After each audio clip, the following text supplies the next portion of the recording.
knocked out one team already today on Friday. We've got one more team to send home, one more team to advance. Whole lot of fun to be had in our second set of the day. And I look at the pressure that starts to mount for these two teams and the expectations, I think, attached to both of them, and a lot of the storylines that are going on behind the scenes as well, and whether it's interesting picks, shot calling, things like that. This upcoming set has a little bit of them all. Mifflin joins me, though, to talk about our second set of the day. Miff, I kind of look back at our first set as well, and I'm going to be interested as well in this set, moving on for the rest of this weekend. Momentum becomes a big topic of conversation, playing your best smite at the right time. And I think just F6 in our last set, we'll be looking out for it in this upcoming set. The momentum and playing the right brand of smite can get you some upsets. Yeah, I think so. But this is not a matchup, or a set rather, in nobody's favor versus the neighborhood, where I think one is upsetting the other. Where I think this is going to be a very evenly matched squad, both relatively new teams, both teams that have got a lot of competitive history behind them. So I think you're right to bring a momentum, considering I think both of these squads have highly emotional players. They are. We're on that second, what is that, a row? Rows or horizontal? Second row of the graphic here, nobody's favorite versus the neighborhood. And then up on the winners bracket, we'll go later for the Oni Homies versus Fun Havers Duck Club versus Winter Dogs there as well. Just F6, move on, awaiting a loser of one of our matches later on today, tomorrow, in the lower bracket. We will be moving on to our first promotional match tomorrow. That'll be happening tomorrow. Tomorrow we have 2 best of 3s and then 1 best of 5. We will qualify our first team to the Smite Pro League from this event tomorrow. That'll be our final set of the day. Who do you think it's going to be? It's that upper right matchup, right? the winner of 11 versus the winner of 12.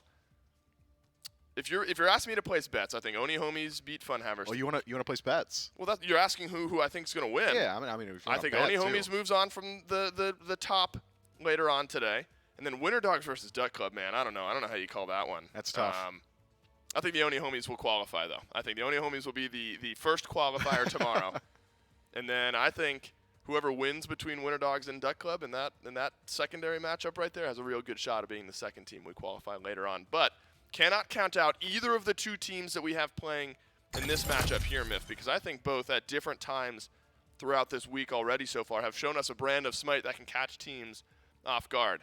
First off, nobody's favorite, and I think catching off guard is a pretty good way to describe not only the play style, but some of the picks that this team has had so far. This is Malachi, Schlemy, Leon, Dashboard, and in my Zen, of course, at ADC.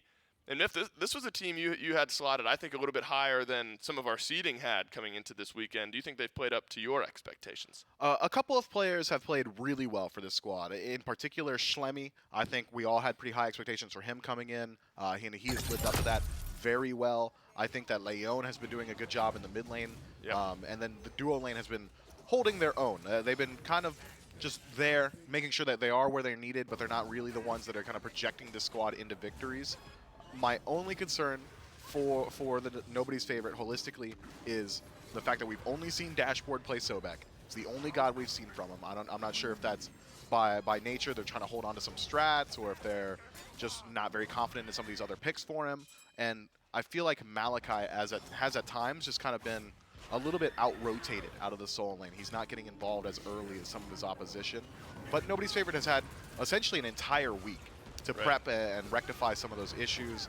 I'm sure the coach has had a lot to say to them about some of these things as well. Yep. So I'm excited to see how they play today. And I think even some of those players, Miff, that have had, not necessarily bad, but not these standout performances so far, have had individual moments. I think in my Zen, comes to mind. Actually, this is the exact moment. Round of applause for replays that it just happened to work out at the right time. Moments like that we've seen from in my Zen. The Ho Yi has been important for this team. The Kleena out of the jungle as well. And so you have these individual picks for some of these players that have just shown some brilliance. And I think this nobody's favorite team has the ability to catch the neighborhood off guard, not only in game, but potentially in picks and bans. And who's at the forefront of picks and bans? Nobody but the coach, Sada Dragon, the head coach for the nobody's favorite team, joins me for the pregame interview. Thanks for the time, first and foremost. Let's start off with the matchup yesterday. You go up against the Winter Dogs. You've had now a day to kind of go back, think about what happened. Does anything stand out that didn't go well for this team yesterday that you want to work on going into this matchup? Yeah, we knew going in that Winter Dogs are going to be a pretty tough matchup for us. They have like really heavy mid prio, Yep. and going forward, that's definitely something we're going to look at to adjust. But overall, I think we're pretty happy with adjustments and the changes that we're making. We think we learned a lot from the loss. And I'm curious, you talk about mid-priority. I look at picks and bans in the mid lane for this team as a pretty interesting spot for your team. Seen Poseidon, Sylvanas, things like that. Is that something that you've brought to the forefront of the conversation as a coach? I know Leon likes to do a lot of shot calling, things like that. Who's the decision maker with some of those more interesting picks? It's definitely a group effort. Sure. Obviously, Leon has gods that he likes, that he thinks are strong in the mid lane, right? And he's going to bring that up, and we talk about it as a team, discuss whether or not we think it's good here, bad here, right? And make the decision off that. Well, thumbs up to whoever said Sylvanas mid was a good pick, because it really worked out in that one. A bit of a funny one here. Vani, the support for the neighborhood, has been posting his picks all on Twitter. Yes. How seriously do you take those tweets? Given that he picked Ares despite not tweeting it out last time, That's right. I don't think we're taking it too seriously, right? He's just kind of tweeting out the meta picks. Yeah. Plus, heavy emphasis on Guan. Yeah, heavy emphasis on Guan going into this one. Thanks for your time. Best of luck. I'll let you get back to the team. Thank you. So, can't take those tweets too seriously, but I do like the mindset that the head coach here, Sada Dragon, brings in realizing that, of course, there are some adjustments and needs for adjustments to be made. You fall down 2-0 to the Winter Dogs, very strong team, but when you're able to go back and in a constructive manner adjust some of those things, going to be looking a whole lot better. The neighborhood, the opponent for this nobody's favorite squad. This is a team, I think very similar to how this nobody's favorite squad has shown us, their performance this weekend, Miff.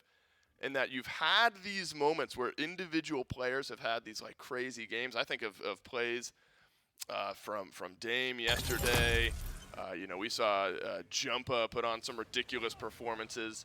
And so rounding it all together, I think is going to be very important for the neighborhood, giving them a good shot moving forward. Yeah, just a lot of individual talent on this team. And you're right to bring up both Dame and Jumpa, because those are probably the two most interesting members of this squad, considering they've been trading back and forth which roles they're playing. Day one, we saw Jumpa drop like a 15-2 Nemesis performance. Day two, he's dropping like a 12-0 Zeus performance. A multi-console, multi-role talent, if you would. And the Dame as well has a phenomenal Ao Kuang pocket pick that comes out of nowhere that I think is probably keeping a lot of these teams, a lot of these coaches guessing in the drafting phase. What else does he have in the back pocket? Are we really going to put respect on this Ao Kuang? Are we banning it out? How do we address it? All these things kind of add up to a wild factor team that I'm sure not many people really had a place going this far in the tournament, right? The neighborhood is a squad that essentially came out of nowhere and has done nothing but impress. And I think attitude is a lot when working through an event like this. It's a stressful week. You're playing a lot of Smite, double Elim. Really seems like this neighborhood team. God, that's so gross. I know, the poor cat.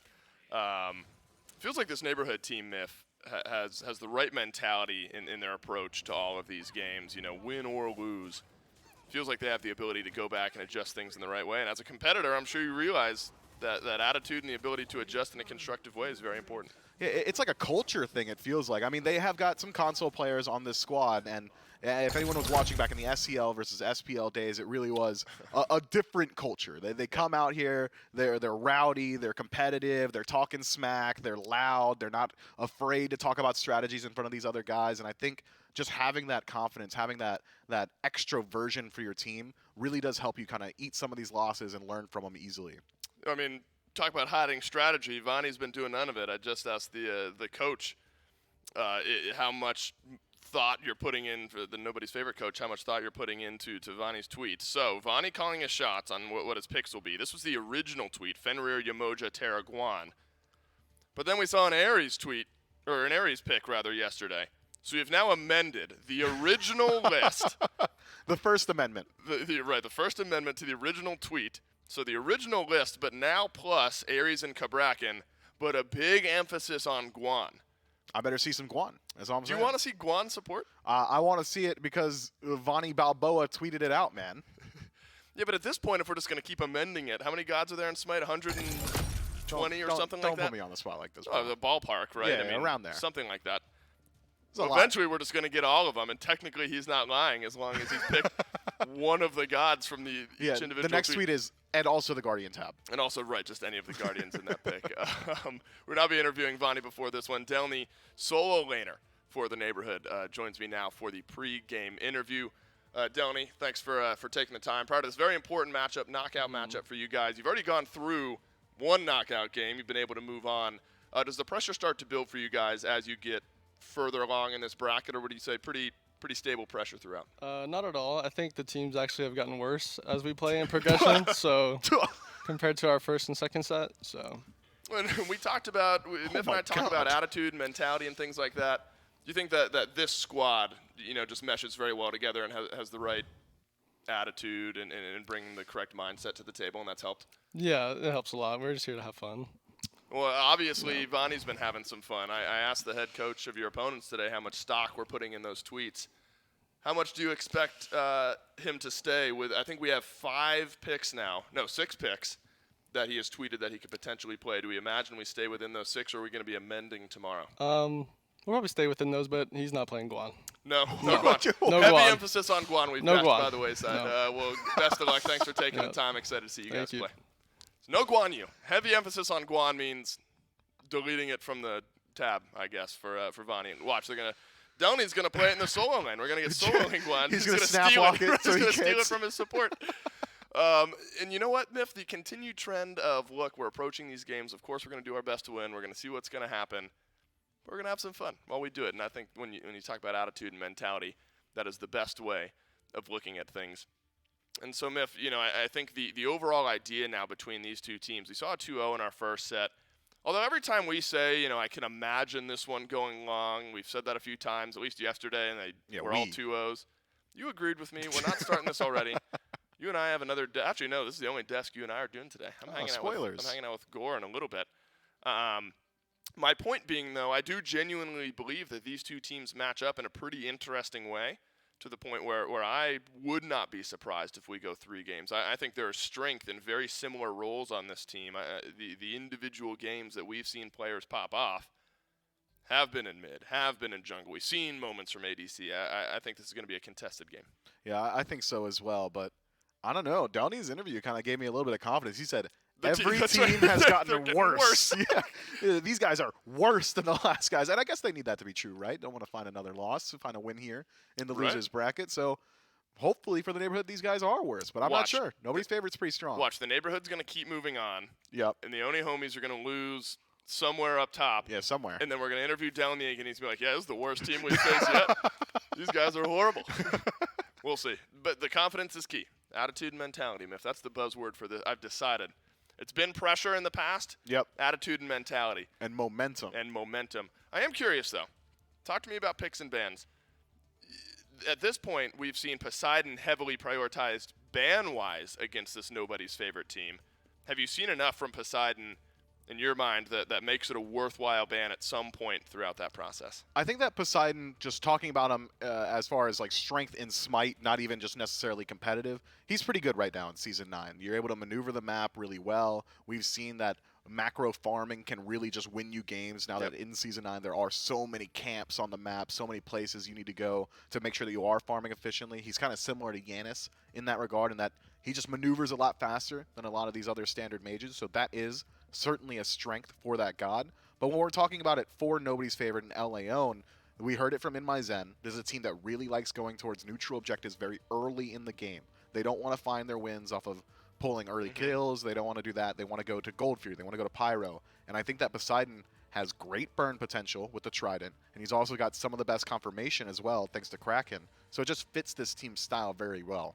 Miff, did you play against Jumpa back in your console days? I did. How did that usually go for you? In Season 4, I won. Okay. No. Well, yeah, it was Season 4, I think. I'm getting fact-checked in the chat, guaranteed. But after that, he bopped me. I didn't. You could be as general as possible. Yeah, so I won one time, and then afterward, he bopped me twice, and then I retired. Gotcha. So he retired you. Well, I mean, like, not him specifically, you know. Right, God, but the grand bopped, scheme. Right, yeah, the entire team. So maybe no surprise for you specifically, that being said, that Jumpa's having a good week here so far. Whether it was jungle or over in the mid lane, Jumpa has been putting performances on. And Neighborhood will want that to continue to give themselves the best shot of moving on here as well. Leon told me early on this weekend, I say, you're mad that we keep saying weekend. It's week. We're still early on in the week. early on this week, Leon told me off camera he expects a lot of Giannis bans, and we have seen that hold to be true. Bans against nobody's favorite, 50% of the time it's been Giannis. Or Giannis 50%, another 50% there for Poseidon as well. And so Leon, correct, that a lot of those playmaking mid laners have been taken away from him. Persephone's been a pretty popular ban that nobody's favorite have taken off the table. That also means Amaterasu myth has been left open. And I will admit, first of all, 78% win rate. That's gross. That's pretty good. Games. Early on, I think Ama went like either like 0-1 or 0-2 or something like that early, or the games that Ama had won were just regardless of what he had Ama or not. And I wasn't seeing it. Now in the last like 7 games, I've seen it. So much data being tossed at you. So much data all on the spreadsheets. Now I see why Amaterasu's worthwhile of a first pick.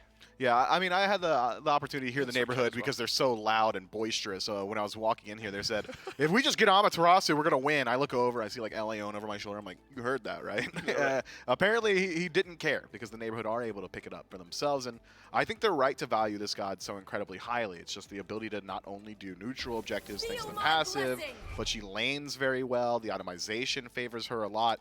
So Amaterasu, not only good for that, but also initiation. I mean, Dazzling Offensive is one of the best initiation tools in the game. We saw it back when she was meta and Nika was playing this god literally every game. Talking about playing this god every single game. Zeus for Jumpa. It's 100% win rate too, by the way. It's just him. And I think there's got to be at least one. I think Dame played Zeus in one of the games, like when the roles were changed. Maybe I could be totally wrong. So maybe if it was the Nemesis game for Jumpa. Point being, in this little tangent you and I are going on, please, is that we were just handing Zeus over to Jumpa in every single game apparently, and Jumpa's like, okay, I'll take it. It's been working. 5 out of 5 wins for Zeus so far this week. Could be another one here. You pair it with a Terra as well, Myth, and now you're talking about a great team fight already that has been built between an Amaterasu, a Terra, and a Zeus. On the flip side, though, Serket has a 70-something% win rate as well. Cabrakan has been prioritized, and Odin has always been a very strong pick. So nobody's favorite in their first 3, off to a good start as well. Yeah, I think nobody's favorite have done a really good job of addressing the Zeus in particular. Letting that Zeus through was a calculated decision. Cabrakan's got great dive potential on a Zeus. That cage, very hard to deal with. Odin as well. She's going to be able to close that gap very easily. You've got dive potential from this Serket, assuming that it is going towards support. I really do like what we've seen from nobody's favorite already. The only concern I've got is lacking magical damage. You've got what I can assume to be a Serket Hou-Yi lane, Cabrakan likely for the jungle, then you got Odin out of the solo. You need to find some more consistent damage from your mid laner, and there have been a lot of mid lane bans already. We're going to have to see Leon go a little bit further into the god pool, but one notable pick still available, something that we've seen banned against Leon pretty consistently. That Scylla is still out there. That Scylla is still out there, so is the Poseidon. Poseidon's been a very popular pick for Leon as well. But this is the dice roll that this nobody's favorite team takes, it feels like. Leaving Leon's pick open till last, very similar to what the Winter Dogs team does with Benny Q. They just leave Benny Q to last pick, allowing him to kind of counter pick around things. When you have a player who's willing to be flexible and unique maybe in some of those mid lane picks, maybe Leon's not sweating it at all. He's got something in his mind already that he wants to pick up that maybe the neighborhood hadn't identified in their pick ban strategy. Susano hovered here, as well as the Cupid. Cupid's been, a pick or 2 here and there, but Susano's been very popular so far, Myth, and playmaking comes to mind. And we have seen some great games put out of Susano. When the snowball starts rolling, it feels impossible to stop when it's a Susano in the jungle. Yeah, and Susano would do a lot to help out. Not Susano. So Gilgamesh will do a lot to help out this squad as well, because he brings some of the similar tools that I was about to bring up, which is space control. That's what the neighborhood needs. They need to be able to make sure that Jumpa is able to perform on this pick. Cupid with the Fields of Love does a lot of the exact same thing. You've got one of the best counter initiation gods in the game, Terra's Earthen Fury, going to help you survive a lot of that initial burst that nobody's favorite have got. The whole game plan for me that I'm seeing from the neighborhood here is, let's make sure that Zeus survives. This Cupid, sure, it lands some auto attacks. I don't really care. You're not the damage output. You're there to protect the king, and this time around the king is Jumpa. There are a lot of circles to play around if we're looking at the, what do we call it, the Venn diagram composition? Where you just land circles but you want the circles on top of each other. That's just a circle. A Venn diagram can be one individual circle. That's is possible. that actually a Venn diagram? That's a circle. I'm sure there's a world. No, probably not. Yeah, Venn diagrams. I'm spreading misinformation, and that's on me. I figure there's certainly a world where like all of the things are just one anyway, and it's just one circle. No.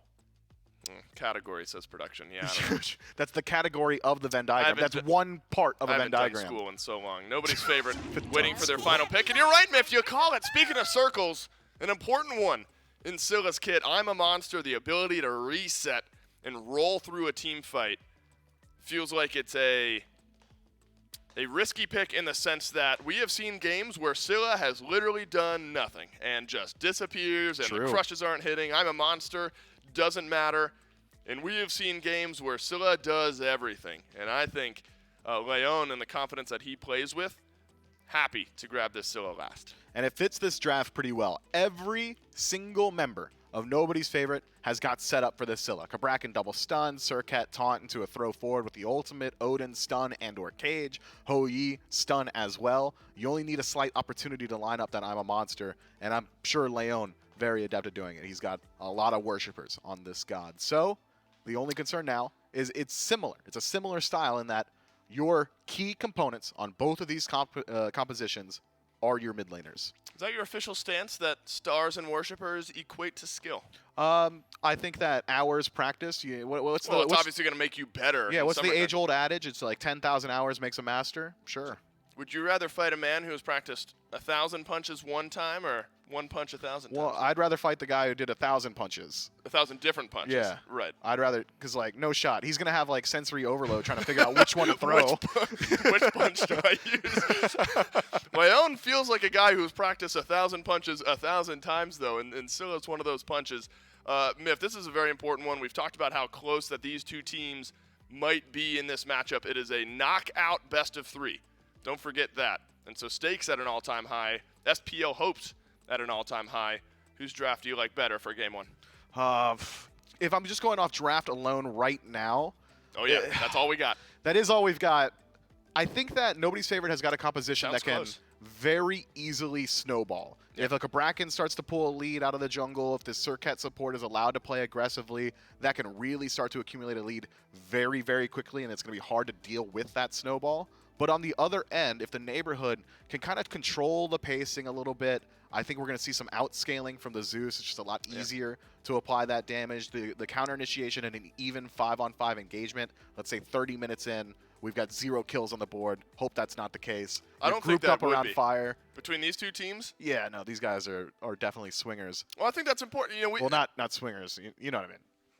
Oh, it's just I wanted to let you stew in that one, and then Gore broke me. Let's talk. Look, they swing their hands. Yeah, they swing 1,000 times. We've talked about how close knit these two teams are and the way that they've performed so far this weekend. Miff, play style. Do you get a similar play style vibe from these two teams? Do you imagine? Too late, Miff. I don't want to risk Mifflin getting the mic back one more time. Game 1, Nobody's Favorite versus the neighborhood. And what a game that we're going to go on elimination. We're still laughing a little bit from that little bit there from Mifflin. It's J-Mac and Gormizer here to bring you guys game number 1 of our second set of the day. And Doug, as always, sticking by with us. And, well, Vonson does go to one of the picks that he tweeted out, I guess technically yesterday, but then added some and made some extra amendments to. We do get the Terra this time. Yeah. And jumping along it, Dame. Back on the Gilgamesh, maybe fortunate for the mid laner for Nobody's Favorite that there isn't a Bastet this time. It'll work out well for him. Yeah, I think there's a lot of good that's coming out. I mean, I like the neighborhood's picks for what they have. Delny was an absolute monster on this Amaterasu yesterday, so I expect a lot of things out of that. The one thing I have, and I'd love to hear the desk talk about this going into game number 2 as well. Take notes. Since Jumpa has made this transition, since they made the swap putting Dame back in the jungle, Jumpa back in mid lane, he's only played Zeus. And I'm kind of wondering, if you ban Zeus, where does Jumpa go? And part of me is just thinking about that. If he has a really good game this game, that might jump to the top of my list just to try and control. Yeah, that definitely could be, because, I mean, we've been seeing things like the Giannis ban, then obviously we got later on down. Agni was a god that, is kind of talked about as good to go up against Zeus. So is Thoughts, surprisingly. You can pop him in there as gods that are great against Zeus. But so far, it's just been Zeus that Jumpa's been playing as he's made that transition through. He'll go up against a Scylla this time, Elion's Scylla, to be exact. Between the Giannis and the Scylla, I'm not sure which of those two of his that I'm more terrified of playing against. Yeah, honestly, I think it's a coin toss, right? At the end of the day, it's a lot of damage. No matter what that you're going to have to deal with. And realistically, I'm going to watch his build. We've seen a lot of the Celestial Legion helm, and Jumpa went that yesterday. He did, like, what was it? The first item he did Desolation or Divine Ruin, changed per game. Then into Celestial, then into Voidstone, then into whatever he wanted after that, because he could afford it. And so I'm curious. I expect Jumpa to do something similar. I'm curious as to what Leon's going to do to try and match that, or maybe just deal more damage if he's going to focus more on the flat pin, just straight. Big double stun from Dashboard there in the duo lane. He can easily try and go for another one if he wants to, but he's walking up to Mineral and Vonson, and they have a couple of minions standing by their side, so it's just kind of a staring contest really between these two duo lanes at the moment. But it's a lot of healing over in this duo lane, Gore. I mean, between a Terra and then the Cupid with those hearts that he can drop down, might be an issue that Leon or someone else on the team might need to address. Maybe pick up some of their early anti-heal. And honestly, I think it's something that early on, like you mentioned, it's going to be frustrating to deal with, just knowing that Vonson and Mineral are going to be able to keep up. I also think, and this is a really weird place for my mind to go, but like, there's a lot more helpful walls for putting down Cupid hearts in the duo lane now than there were like the last time Cupid was meta, right? So like being able to throw it, have them all stacked, really scoop it up and get a giant burst heal, or in Mineral's case, sometimes getting that mana refunded, it's just very helpful.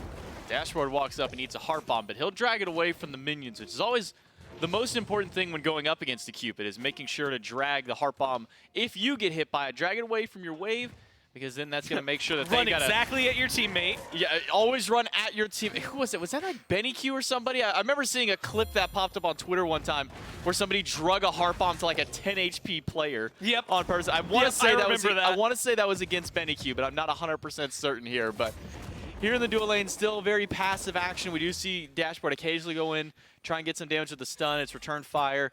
But now that we're starting to hit some level 5s on the board here, Gore, especially in that mid lane, Jumpa and Dame are level 5. Curious to see if we'll see Dame make a rotation to one of these side lanes, and it seems to be so. He's walking over towards dual lane. Stun is good on Dashboard. Root is good to hold him in place, and Dame may not even need more than just the ultimate to take him down. First blood will go cleanly to the side of the neighborhood. And I love the way, I mean, that's just as clean as you can get. Get in, get out. You shut down this Cabrakan early on. You already have a pretty advantageous dual lane because of all the healing that we had mentioned earlier. And you get your first blood onto Dame. I mean, we saw what Dame was able to do on this pick yesterday. It goes absolutely nuts if this Gilgamesh can get ahead. So that is a really good feeling to start things off with. You can see pulling ahead slightly in terms of gold now for against Shlimmy, and that's going to help him out with items. Now, Leon does eat a stun, but Jumpa using his abilities to clear the wave out more than anything else. Doesn't get a favorable chain lightning bounce either. But now that we are 4 minutes in, these mid camps have turned over to the enhanced one. Dashboard goes in with a stun. Shlemmy tops him back into the I'm a Monster. That's the reset for Leon. He needs one more hit if he wants to take him, but Jumpa, all the while, because of how long it's been delayed, he turns around and gets a kill of his own. I'm a Monster. The second hit was off the mark. Crush is on the mark there, but it's not enough damage to take down Vonson. It's a 1-for-1 trade. Mid laners both getting a kill. Look, I gotta talk about Vonson's movement there, right? There's a lot of good, the setup, and Delny, that cage, he could get through that wall. He would have gotten a kill. Let me in, but or now, I guess let me out. Let me out, yeah, trying to chase him down. No, I think there's so much good. I mean, you had mentioned it. The taunt into the Emma Monster is really beautiful. The reset, the active play from Shlimmy there to help set up Leon, and from Dashboard to get things rolling for him, especially now with an invade, is all brilliant. But Vonson, like, snaps his own ankles to dodge out 2 abilities there, and it just looks so good to be able to avoid the Sikkim, avoid the Emma Monster. Ultimately, making sure that nobody's favorite only get the 1 kill as opposed to a second one that seemed like it was served up on a platter for them. And now it's opening up a conversation for him to continue being aggressive. Unfortunately, that Dame went down, but he got first blood. He's fine. Dashboard throws out the wall, but it may have just blocked him to his own doom. Drop kicked against the Monolith. A nice heart bomb will set him in place and set up Dame for another kill. 2 now up. And again, it's kind of going into this quote-unquote, into mode here for these obelisks. Nice juke boots by Jumpa. Gets him away from there. Shlimmy eats a lot of damage back. But it's going back to what we talked about day number 1 with some of these support players. It's you die to try and steal these flowers, and now the neighborhood can make a response to try and steal some of their own. I like watching. There's actually 2 parts. One in that fight I think I should start with, which is that I don't think any player on Neighborhood expected the stun to hit the Monolith. And Vonson might not let me get my point out. No, he should be fine here, unless the dashboard really wants to chase him down. But it seems like they're going to be able to find the disengage. But they all looked to the wall behind the monolith before turning back, so that was just humorous. But also the juke shoes that they have on right now, like you can tell these players are really locked in. You know, Shlemmy, dashboard, like none of these were like abilities that have been missing. You know, for Leon, they haven't necessarily been missing. It has been active play from the neighborhood to make sure they didn't connect, and things like that. It feels like you're almost like that next level of locked in. It makes it a little more interesting to watch how they're going to handle it on the side of nobody's favorite when they do finally connect those abilities. Woo, look at the damage returned right back at Malachi for jumping on top of Delny in the wave. And Jumpa needs to be careful here. A preemptive bead to get away from the first stun on Dashboard. He'll not be able to get the second one through. Instead, it's the Fields of Love to take down Dashboard. Great teamwork on a rotation from Mineral and maybe more here. No! Ooh. Massive bounce out of In My Zen will take down Mineral instantly. And with the sun's raining down, the path has been cut off. The winds of Shamash are not enough to save Dame, but he will get a nice dropkick on Slemmy before he inevitably goes down. It's Elion credited for the final hit to grab him down. But what a play out of Mineral, what a play out of Zen to make a big splash here early on. That was just, I don't even know where to start. There's so much good in there. In My Zen, that bounce, just reading, recognizing when Mineral throws those hearts down that he has an opportunity. He knows this Cupid is low. All you have to do is get a really good bounce. He got a fantastic bounce to be able to find that kill. Jumpa was too low to re-engage, so it immediately turns into a 3-on-2. The fact that Dame gets a kill at the end of it anyway is still impressive, but that's a good fight for nobody's favorite, really taking the aggression to the next level. Maybe biting off a little more than they can chew. They definitely don't need the entire most of the deaths that they've taken so far. But I think being able to open up that conversation, get Leon and In My Zen into the fray, into the fights, and getting them some kills, it's a huge deal. I didn't quite pay attention to see if Dame had already picked up his quest item or not, but if he did, he either sold it or he ended up getting a tier 1 towards the tower shield, which would have been a perfect item for him to get for his quest. Not quite sure there. I'll be honest, I wasn't fully checking to see what he picked up there, but it will be a Scorpion invade by the side of the neighborhood, trying to take away that top side one. They already got their bottom one for themselves, and they'll strip away the potential for those enhanced camps away from neighborhoods. Nobody's favorites, not neighborhoods favorites, nobody's favorites. Name's getting a little too similar for me these days. So let me the neighborhood's favorites. The neighborhood's favorites. Nobody's neighborhood. Who knows? Find out next time as Jumpa. The nobodies. That's the only one we didn't touch, I think. We are going on. Oh, no, sorry. And then also the favorites. The favorites. We do have the favorites here. Delny and Malachi, once again, kind of slapping each other around here in the solo lane. And talk about a great lane for an Alma to have up against an Odin who's not really going to be able to kill her all that easily early. Honestly, yeah, that's... Man, Odin... I don't know, man. It's such a weird matchup because, like, I think he brings a lot. And you had mentioned anti-heal. They're going to need it here, Mineral, in a fight. Mineral's going to need a lot more than just help here. He's going to need everything to go his way. But there isn't a single member there to help him out. Instead, it's 4 from nobody's favorite rotating over. And they'll get a kill under that tower. Loses his beads, does Mineral. So this will be down for about 2.5 minutes. You can start seeing a small gold lead develop for the neighborhood, even with that kill that nobody's favorite got. 800 gold, but 400 experience petering back and forth. Not much of a lead so far here, almost 10 minutes in. Well, now we can look at that solo lane matchup because it is one. So Odin is hard to kill, as we've seen, because he's gotten incredibly low several times. Not hard to box out. Delny's been winning that matchup enough that he's got the level lead and is really controlling it. But hard to kill, especially with the breastplate. Like, I don't expect to see a lot of deaths over there, at least not at the hands of Delny alone. But it's also been this interesting dynamic where, like, Amaterasu, you know, you talk about team fight, what she can provide. This build is absolutely going to help chase down people and dive for the neighborhood. Maybe not as tanky immediately for them, so Delny's going to have to be careful with some of those rotations. But, you know, you give the credit where it's due. He's absolutely controlling Malachi and forcing him to use all of his abilities defensively as instead of aggressively. But you still have that huge cage. It's still going to be incredibly helpful. Luckily, they do have the Phantom Shell online, so it's going to be a little less helpful overall. Good on Vonson for picking that up early so that by the time Malachi is in these fights, you don't have to stress out about it. But the anti-heal is going to be a big deal. Vonson and Mineral and Delny all going to get hit by that immediately just because of their kits. Dashboard once again trying to steal away a few Lotus from the neighborhood's obelisk, but he won't find anything this time around. Teammates of the neighborhood will spot him out very quickly and recognize that this is just what Dashboard wants to do and has been doing this entire time. And what is their response? We're going to send 4 people over to this left side yet again and guarantee that we can try and get some flowers. But there's a quick response out of the neighborhood. They've got a few of their own. Slemmy and Dashboard go in, and it's poor Jumpa caught inside of one of the walls. I'm a monster! We'll take down one and get Ellie on the reset, but he doesn't have a target low enough to get another one. Slemmy barely able to squeak by out of that fight at just a sliver of health. Yeah, I love that he's able to get out of there. Dashboard for Dame is a worthwhile trade. And I love this because Dashboard. Dashboard's 0-4-4. Dashboard is playing the world's most aggressive Sentry Ward. There is absolutely nothing else that he is trying to accomplish. It is, I'm going to be in your jungle, I'm going to spot you out, and then I'm going to chase you down, and my team's going to back me up because they just happen to be around while we're looking for the fights. And it's opened up a lot, right? You try to steal a Lotus away and ultimately find a couple of kills, and you get rid of the jungler. I think nobody's favorite. It's not necessarily the cleanest thing that you could do. It's definitely got a lot of fight going on for the first few minutes, but you're feeding kills into Leon. You're only losing your support throughout all of this. It's absolutely worthwhile if these trades keep going the way.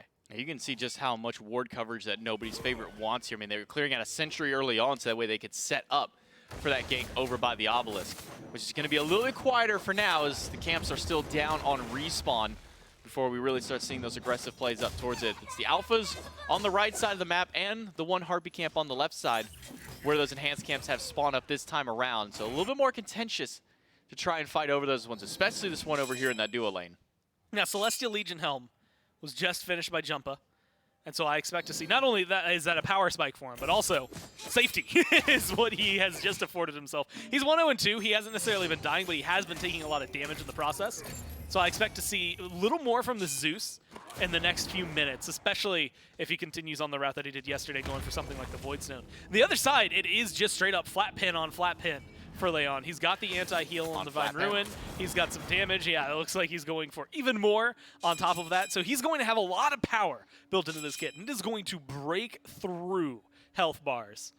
But he does still have to find it. Crush is a really good ability, and he's been hitting his I'm a Monsters well enough that you can really rely on his damage, though. Dashboard gets caught inside the wall, kicked against another wall, and I'm a Monster will only tag Bonson, but there was a heart bomb stuck on Dashboard's back, and Mineral will deal the final blow off the secondary explosion from that ability. So 1 kill off the punishment of, once again, nobody's favorite, trying to go for these obelisks. But now the solo laners are here. Malachi trying to sneak his way into the back line, and he'll get spotted out, and that'll be a quick retreat now for the neighborhood, not willing to start up this Gold Fury. I'm surprised to see them not try to force at least a little more of a fight. Delny's rotated in. I think Delny could open up a little bit more, but their carries don't have their ults anymore. They don't feel too confident in their capabilities. That's just a long teleport cooldown now that Delny has to deal with. That's really the biggest detriment that they're truly going to have for the neighborhood. I do like seeing what they're doing, but we're starting to hit that area. It is a very thin line. You've got a 2-level lead in supports. Dashboard's 0-5-4. Killing Dashboard for the sake of killing Dashboard is not necessarily worth itself in gold. But getting rid of a member, especially as long as he'll be dead, it's absolutely worthwhile. Speaking of gold, Mineral knows that they're on this Gold Fury, but he's just going to let it go. Doesn't have Fields of Love, used it during that last fight, and not willing to even maybe expend a Heart Bomb out there just because he can get reset so easily. So Gold Fury does go the way of nobody's favorite. Jeez. Triple flat pen coming out from Elion we talked about earlier, so Spear of the Magic's is going to be the last item that he'll pick up. And those are not weak items by any sense. Sure, the flat, protection shred from there, the penetration is nice. Mineral, though, he's gonna need a lot of help. Heart Bomb helps him out for just a little. He's getting a little bit of health back from the hearts. Man. He wants to fight back. Fields of Love will hold Zen, but it will not be enough to take him down. A solo kill in the duo lane, and it goes the way of Zen. I'm pretty sure it's tier 2 there for Zen. Zen gets 1 crit in there where the Mineral's health bar chunks down, I think, a little faster than he anticipated. If he had been able to either avoid 1 more auto from Zen or find 1 more heart there, he might have been able to completely turn that around. I mean, waiting for the cooldown of Heart Bomb, things like that. But that is a great fight from Zen. And again, what was a relatively solid early lead for Neighborhood has just kind of been dwindled away here. A lot of what they had that was controlling has disappeared. Mid-game and into late game, I like what nobody's favorite have. And there's a 4, I didn't even think about that, 4-level difference between Mineral and Zen right now. The only people who have a lead are the frontliners for Neighborhood. Yeah, level 18 to 14 is not a fun place for a Cupid to be, especially one that's now down. Well, there is a full crit item up for both of them now. Wind Demon finished for both of the Hunters.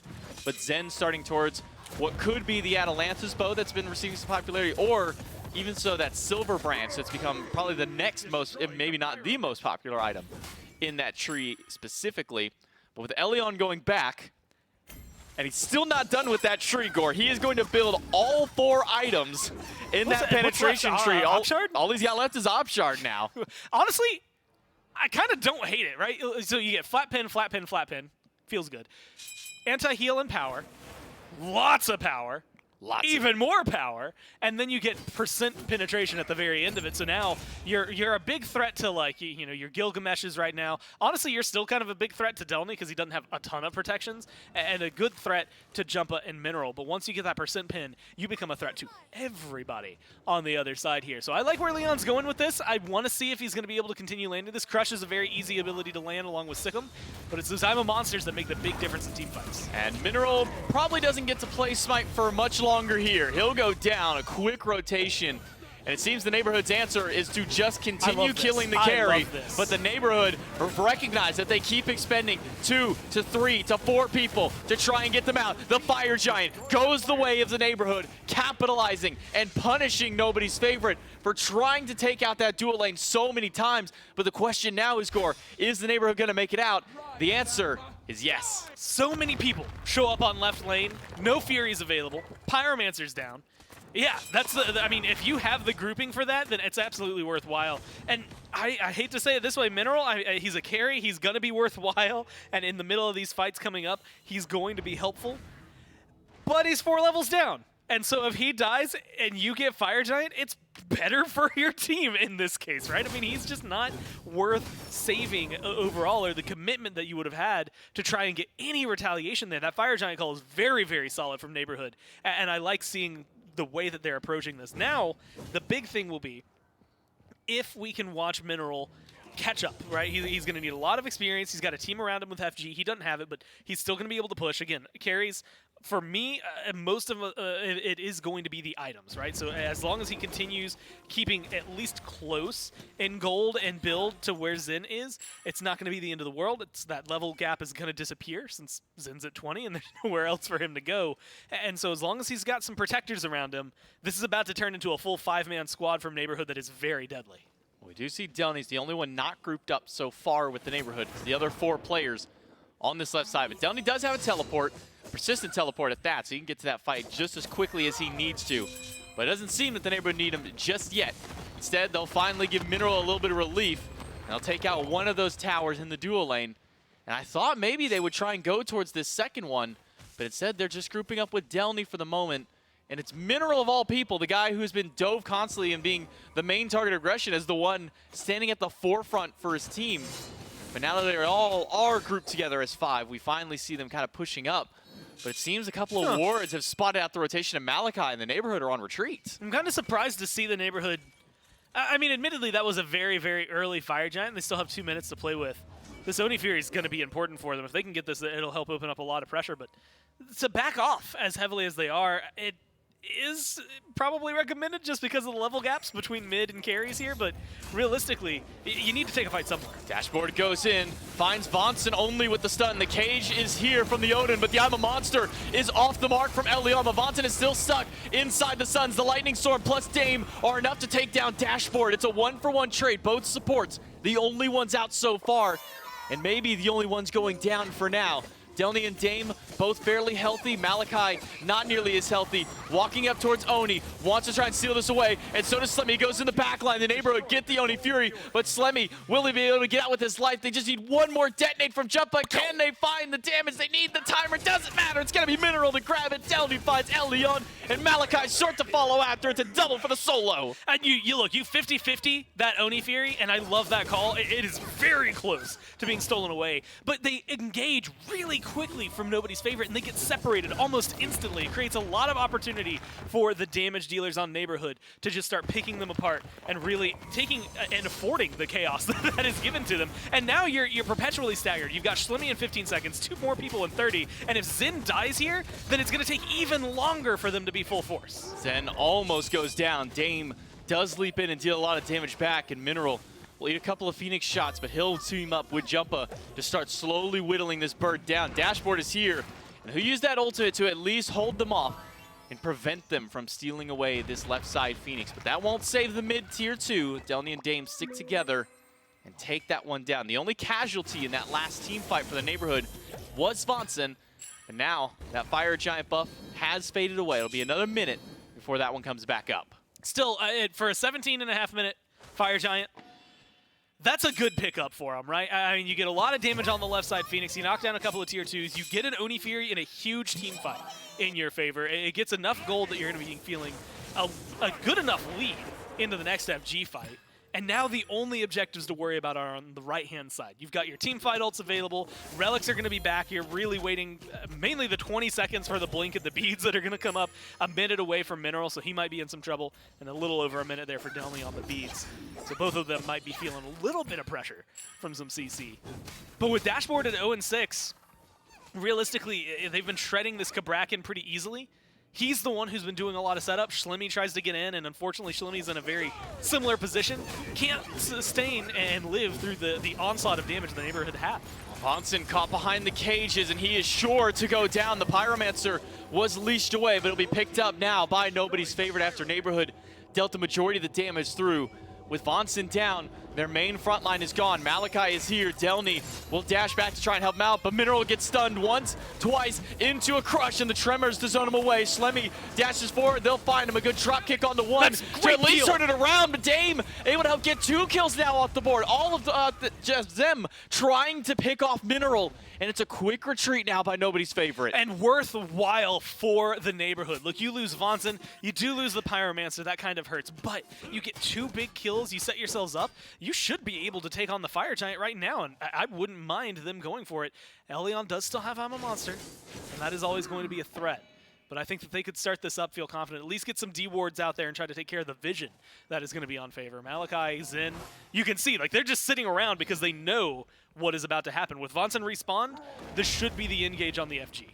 They do have Frenzy back up in 8 seconds. That could be a really easy call for the Neighborhood to go with. But again, their secure is going to come from Zeus, maybe a Fields of Love if it's timed right, and a Heart Bomb versus I'm a Monster from Elion. Fire Giant down to half. Lightning Storm dropped down. Malachi also dropped low. Dame wants to go in and get the killing blow. Elion with the I'm a Monster will not steal that one away. The Fire Giant goes to the Neighborhood. Elion goes to the grave to meet Malachi there. And the rest of the Neighborhood can now continue their surge forward up this right side. I think they can win off of that. I mean, you've got a minute left to work with. They're backing up. They don't have minions. That's going to hurt them a lot in terms of trying to siege down these Phoenixes. You have a little bit more to burn through. Malachi in 30 seconds. They're going to be cutting this close. They need a couple of kills to go their way. They should be able to get at 2 Phoenixes at this rate. But realistically, if you can rush this, you can really open up the door to make nobody's favorite lose the game. 3 versus 5. Vonson is back. He does have that Phantom Shell up if he needs it. But for now, it will be Suns dropped by Zen to hold the minions out, but that is not going to be enough. Mineral and Jumpa have the damage to take down the mid Phoenix. And finally, the first bird of the game goes down. It's in favor of the Neighborhood. They'll steal away one of those little Lotus camps to build up that obelisk. And Gold Fury is about to come back up. That Primal Fury respawning momentarily. I'm a little surprised Neighborhood aren't going straight to it, but it could just be maybe only Mineral and Vonson will need a team up for him. Instead, we'll just go ahead and strip some of those camps. You do see pings, though, on the map, so somebody is aware that that's coming back up. Yeah, this is a good time to reset. You've got 3 minutes left for your power play. You just got a lot of gold, and you knocked down a Phoenix, so you know they have to be worried about defending a little bit. It might be too delayed, though. This is very staggered out with Vonson and Mineral backing essentially 30 full seconds after the rest of the team. You're now staggered and giving away this Primal Fury. Not the end of the world if nobody's favorite get this. But the longer this game goes on, the more helpful that Primal Fury is going to be for nobody's favorite. They are only at a slight disadvantage as of right now. Tower count being 4 on the side of Neighborhood makes it a little easier for you to not stress about it, but That's definitely an objective that didn't need to go the way of nobody's favorite, despite the fact that it might not necessarily change too much. Crush, 932 damage up against the Primal Fury. And Elion still has one more item that he can build too. Gotta imagine it's probably Rod of Tahuti seems to be a very popular item with Scylla, though we haven't really seen it this tournament. I have been hearing wins of things like Staff of Mirrodin maybe making a popular surge and stuff. We'll see what that last item for Elion is, if we can even get to that point. Because we're 26 minutes in. We have a large grouping on this left side for the Phoenix. While Dame is split pushing by himself. Delny goes in, and so does Dashboard. The ultimate is there, but Dashboard doesn't have any health. He gets blown up the instant he goes in with Dame already to the back. That's a nice and easy kill for the two warriors to shred through the backline. Schlemmy gets ult onto Dame, and that's a guaranteed kill onto one. But now with the Lightning Storm here and the Titan falling low, quarter health left on the objective, quarter health left on the final burn, and it will be the Neighborhood who takes game number 1. Yeah, and they play that really well. Good burn from them. Dame kind of sacrifices his life. He's getting aggressive. He's bullying people in the fountain there and making sure to create a little bit of space for them. I think it's just well played from everyone on the Neighborhood. It's that Fire Giant call. You've got a level deficit by a large margin in duo, a level deficit there in mid, and then you get into like close to even in the jungle. I think technically 1 level up, 2 levels up in support, and then 2 levels up there for the support or for the solo lane.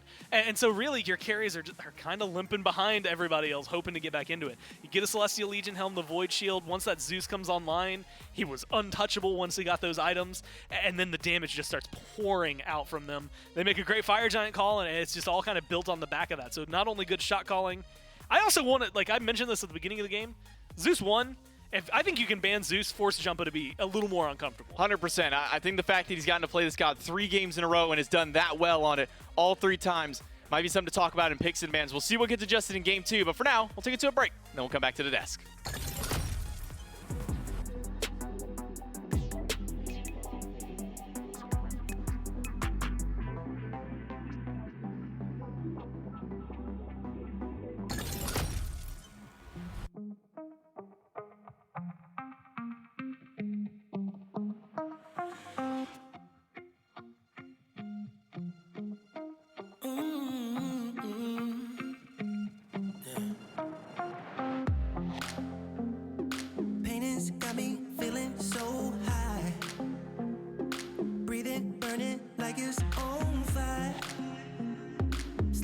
Fading out of my mind.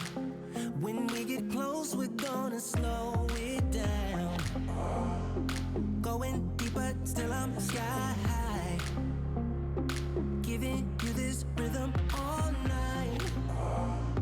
Slipping, fading like I lost time. Oh baby, don't stop, no, you just slow down.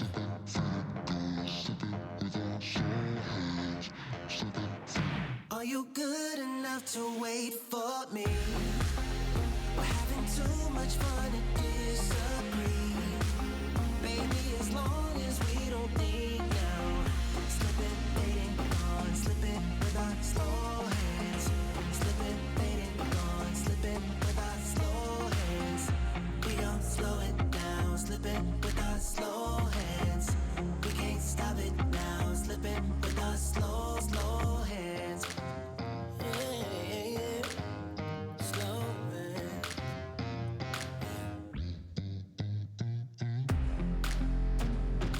Wanna hear you breathing so close, from my heart and down to my toes, slipping in and out of control. No, you don't stop, no, you just slow down.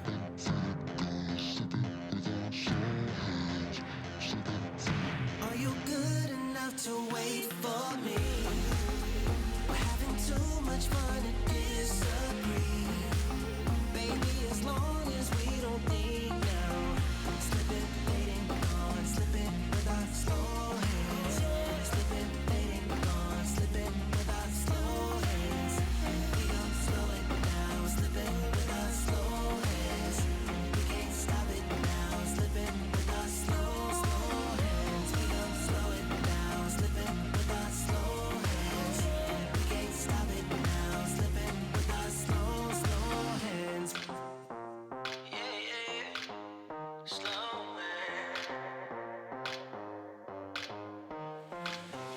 Are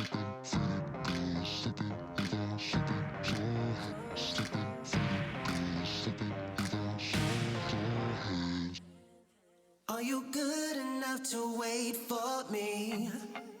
We're having too much fun to disagree. Baby, as long as we don't think now. Slipping, fading, gone, slipping with our slow hands. Slipping, fading, gone, slipping with our slow hands. We don't slow it down, slipping with our slow hands.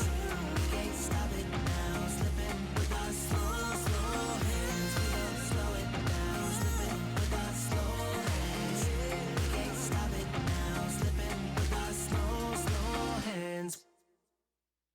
I know I messed it up, but in my soul, I feel a love for you that's out of control. Sometimes I feel like I can make you whole. I just can't change my emotions. There isn't anything I wouldn't do to prove that everything I say is true.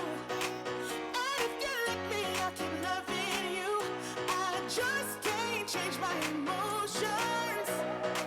Come on, love me again. You're all I need. Can you love me again? I need. Come on, love me the way you did.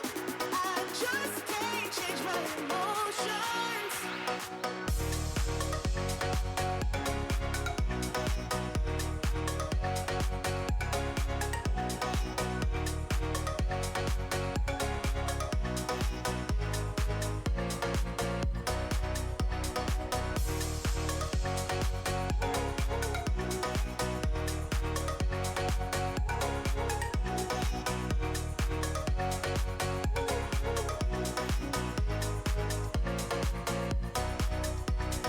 Baby, I know this might sound insane.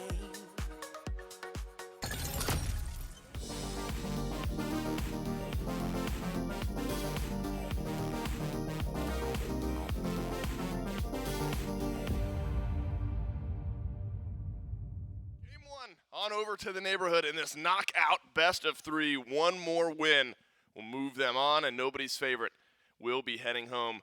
These two teams, similar play style in the early game as we figured, but it just felt like the offensive onslaught from both Delney and Dame provided with plenty of engage and damage from both of the carries and the support was just too much by the end of this game, and nobody's favorite fell a bit by the wayside. And Miff, now we get another data point on why the Amaterasu continues to be so prioritized. What? I thought you were going to talk about, like, Jumpa Zeus. Well, sure. Another data point. Zeus remains undefeated, 6-0 so far this week. But another data point on Amaterasu as well, and why she continues to be picked so highly. Yeah, I mean, we contextualize this match as whether or not we're going to see the neighborhood withstand the early game aggression of nobody's favorite and then transition to that king protection composition that should just be able to rally behind a Zeus that is the epitome of damage output in Smite. But taking a peek at the screen right now, that wasn't the case. It was actually the neighborhood that strikes first, and we would establish themselves a very good gold lead. I think maybe I was sleeping on the fact that Gilgamesh is such an early game powerhouse, and Dame legitimately runs the early game and only has to transition himself more so to that peel role once Delney started to make his own rotations. Once Delney got involved, all of a sudden you've got your dedicated initiator. It's creating all this space for Jumpa, who had talked about it yesterday when we interviewed him, right? He said, well, the first game on Zeus didn't feel so good because I didn't have that space control. Game 2, they had that space control. He goes like 11-0. This time around, they have the space control. They got the damage. It's draft that they would have loved to have had, I think, for the rest of the week if they could. Agreed, and I completely agree, and I was about to bring that up with the Gilgamesh, where there's some individual picks that we've talked about plenty on nobody's favorite side. Now, especially after a game that Delney has here on the Amaterasu at 8 KDA and 16,000 damage running through these later on game team fights, now you're starting to wonder, all right, we're nobody's favorite. We're in picks and bans. We've kind of prioritized, the Fenrir, the Persephone, things like that. Dame has now proven that at 6-4 and 8, even the 4 deaths high as far as his team goes, but the play that was there for the Gilgamesh, maybe consider a ban. Jumpa has been undefeated on this Zeus. Delney looks amazing on the Amaterasu. Vonson calls his shot. picks a Terra. Still, looks amazing. And there's high damage numbers, don't get me wrong, from Leon, 16,000 on the Scylla, and In My Zen has a great game. Solo kills galore. I think he had 2 or 3. 2 or 3. The damage numbers were there as well. But it just felt like an onslaught kind of in the trenches, you know, the engage, the front line from the neighborhood was just too difficult. And so you wonder, Myth, now it's maybe time in picks and bans for game 2 to shift up some priority if we're nobody's favorite. Maybe we consider either taking or banning away the Gilgamesh. Maybe the Amaterasu needs to take a seat. Zeus hasn't lost yet. Maybe it's time we take a look there. Yeah, my main concern right now for nobody's favorite, and it's something I brought up at the top of the desk, this is an emotional team. This is a team that really needs their communication scanners to stay alive, to keep talking, to keep things rolling. I know that the neighborhood's feeling good because when we came back into the studio, they were essentially skipping out of the player booth, literally hopscotching across, feeling themselves. But I didn't get to see nobody's favorite. I walked by, it looks like they're being a little bit quiet. So I hope that they can bounce that mental back by the time we load in. Yeah, Vonnie said something to me. I don't know what he said. I heard something Dave. But all I know is in a very upbeat and excited voice.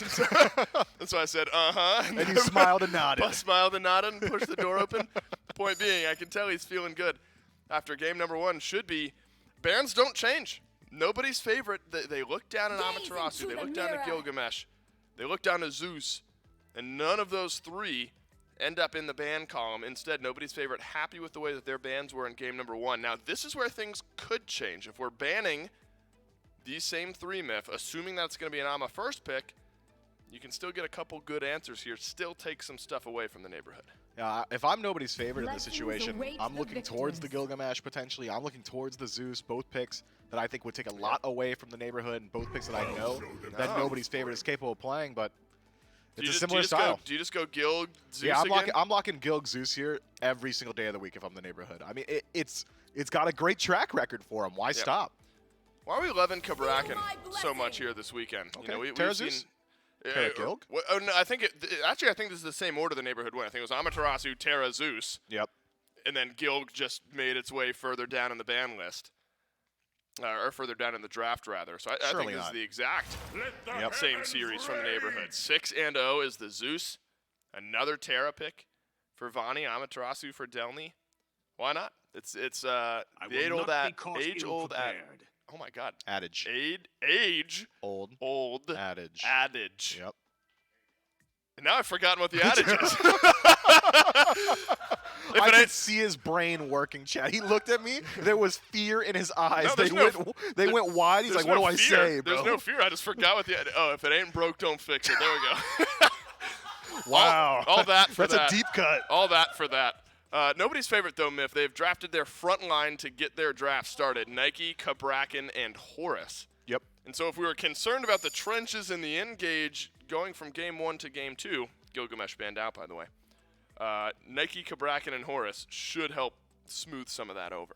Yeah, I think so. Your engage wasn't really lacking from nobody's favorite last time around. I would say it's a different style. It's still incredibly strong here. You've got a very tanky front line. Nike nearly unkillable, and I think banning away the Alquang was very intelligent from nobody's favorite as well. Alquang has got a decent matchup into Nike, who would like to kind of hold on to some of that ultimate, the Sentinel of Zeus, until a little bit later on. Can't really do that against a god that's got an execute because health shields don't really count towards your actual health count. And it's the only other pick we've seen Dame take into the jungle besides the Gilgamesh. So now we're going to get a new look at the neighborhood's jungler. Ho Yi yet again for nobody's favorite. In My Zen, again, I think was top damage or close to it. In game 1, had good mechanical moments, and so nobody's favorite happy with just the potential that the Ho Yi brings. Was a 50% win rate going into this game, or into game 1 rather, down to 45% win rate heading into game number 2. So really just kind of depends maybe on the game and what's happening around the Ho Yi. And nobody's favorite, hoping that it's happening a little bit better this time around. So you're still needing a jungler and an ADC. This was the hover last time and I was baited. This is where the Gilgamesh did end up getting picked. But as I mentioned, nobody's favorite bans the Gilg. So it'll have to be something different from Dame. Could stick with the Cupid, though, if you're the neighborhood, Myth. Did you see enough from Mineral on Cupid in game 1 to warrant a pick here again? The healing was nice in the team fights that went a little bit longer, but matter. as far as like the laning phase went, he got bopped, man. Like in my Zen, I'm not gonna lie. any of the fault in my Zen's feet. He found multiple solo kills. He was out-rotating Mineral pretty consistently. The ultimates were well-placed around these mid-game team fights, around neutral objectives. I'm not a massive fan of the Cupid lock-in here. It's fine if you're able to at least stay afloat this time around. You've got some matchup knowledge. You figured out how Zen's going to try and approach you in lane. But I don't know. It wasn't individually impressive. All right, so this is an interesting hover. Sylvanas mid is something that nobody's favorite has already played this week, and it is something that has won in convincing fashion already this week. But you are pulling this out, if it gets locked in a must-win Game 2 to avoid knockout. Will Sylvanas mid be the saving grace for nobody's favorite in the mid lane to find the damage, find the engage, find the turnaround in this set? If you lose, you're going home. Let's talk about what we do have locked in, though, Miff, and the only big pivot, the only pivot in general for the neighborhood is the Susano instead of the Gilgamesh. How much does that change their play style? So it was actually a Susano hover before the Gilgamesh in that last game, and I was talking about how they're going to kind of operate similarly in this specific draft. So I don't think it's much of a downgrade. If anything, it just kind of shifts your power a little bit lateral move. Slightly later into the game, right? You're not going to have Dame walking into a lane at level 2 and just dominating. Instead, now you're going to wait till level 4, level 5. So I think you're fine. We know exactly what the neighborhood are looking to do in this game. It's the exact same as what we saw in Game 1. I was really hoping. I know the sound, legitimately, and the color came across while Sylvanas was still being hovered. That's tough. All right, so you were legitimately hoping. Yeah, because I thought Sylvanas had a pretty good matchup here into everyone except for Terra and Amaterasu, because Terra knock-up immunity and Amaterasu with the Dazzling Offensive likely won't be affected too often by Sylvanas' ultimate, but Zeus in the early game would struggle. Susano has to get point blank to apply his damage, so he'd struggle as well. And then we know that this Cupid damage isn't incredibly wild, so I feel like Sylvanas could have worked out, but I think Scylla similarly has potential to kind of run a game if you're able to establish that early dominance, and you've got the exact same style of setup for nobody's favorite. Nike knockup, Kabrakan stun, Horus stun in a knockup, even Ho Yi as well can set up for that I'm a monster.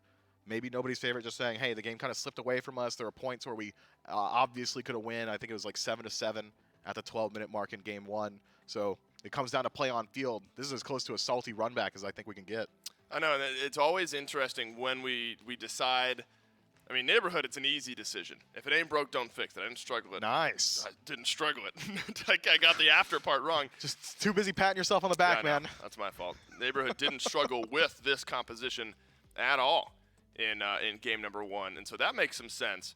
Nobody's favorite with a similar mindset, notably in their carries, but as we've mentioned, El Leon had a good game, all things considered, despite what was kind of happening around the Scylla. The damage was finding ways to connect, but you get the Kabrakan again. And I think Horus Smith, such a dynamic pick that we've seen so far here this weekend. How much does this Horus pick change the nobody's favorite mentality? I think that it's going to help you out a lot in the early portions, right? It's going to kind of make it a lot easier to find that kill potential in the duo lane.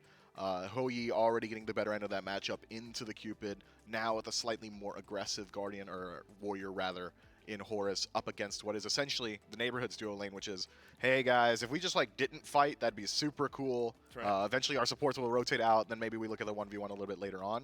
So I think that nobody's favorite find themselves in a similar position to Game 1, where it's whether or not they can apply their damage, apply their pressure, and build a lead early, and the neighborhood just kind of have to slow it down. Can nobody's favorite stave off defeat, or will the neighborhood send them home? We will find out in Game 2. Gore, a very wise man by the name of Max Jackson, said something to me one day, and it's that you can't keep letting them get away with it. And now we have a Zeus in the mid lane again, something that we talked about at the end of Game 1 that needs to be taken away, because this is all that Jumpa has been playing, but nobody's favorite gives it to him one more time. And we'll see if it works out. And if it does, it has got to be banned away for the rest of the tournament, because this god right now is 6-0 just by himself. That's not even counting the fact that 3 of those wins are just on Jumpa. Yeah, he's been doing pretty well. And you know what? I can think of one change he might make. He might not even have to. And that is that, hey, there could be a Divine Ruin. That's just because there's some healing on the other side. Not a whole lot that Jumpa's got to do in terms of changing. Ultimately, he's going to have to struggle a little bit early on in the very, very beginning of the game, as Zeus is one to do. And then he'll be able to make his way towards a very successful Celestial Legion Helm pivot. Once he has that item online, I expect Jumbo to really skyrocket in terms of survivability and potability in terms of fights. Dashboard goes in very aggressive with a quick blink, but he eats a heart bomb right away. He'll be stunned by it, but he'll still be healthy, and so will Mineral. Some potions ticking up across the board for the two of them. But Dashboard hasn't given up. He was willing to W key at this team, and Malachi will unfortunately W key at Delny, maybe a little too much, return some of that trade back. And this is a bit of the downside of that Alma solo is your first few levels, not really all that great. Not great. And admittedly, I think last time was having an easy matchup up against the Odin. Didn't really stress out too much. Malachi, as Nike, can do a little bit more. Double. Same thing to say, yeah, here, Dashboard. I like how aggressive he's being. Again, you've got a lot of sustain, very similar to what they had last time around for Neighborhood's duo lane. Granted, that didn't stop Zen from getting a 4-level lead at one point, but it was still enough, at least early on, to kind of thwart Dashboard's aggression. Now, there's some equal healing going the other way. Maybe not quite equal. There's some healing going the other way for nobody's favorite. And that makes it a little easier for Dashboard, one, to get in and get out, but also to sustain himself and Zen a little bit longer in this early game. We do have a lot of aggression in that dual lane. And I think when you pick a Horus for support, you need to be aggressive. A Blink first Relic means that he can play aggressive in the very first lane. And then every time beyond there, because they established that early pressure, they're able to keep this going. And that's what you want out of a Horus. You're going up against Terra Cupid, who their first 3 levels are not very good at all comparatively. A dash in one more time by Dashboard just to continue to assert that dominance in the dual lane, allowing my Zen to get these free clears up on this wave. And then probably the most obnoxious part to deal with, the fact that Dashboard can heal those minions right back up. Yeah, that is going to be, I think, the most frustrating part, is knowing that, like, your heart bomb clear isn't going to be quite enough, especially as you had already mentioned.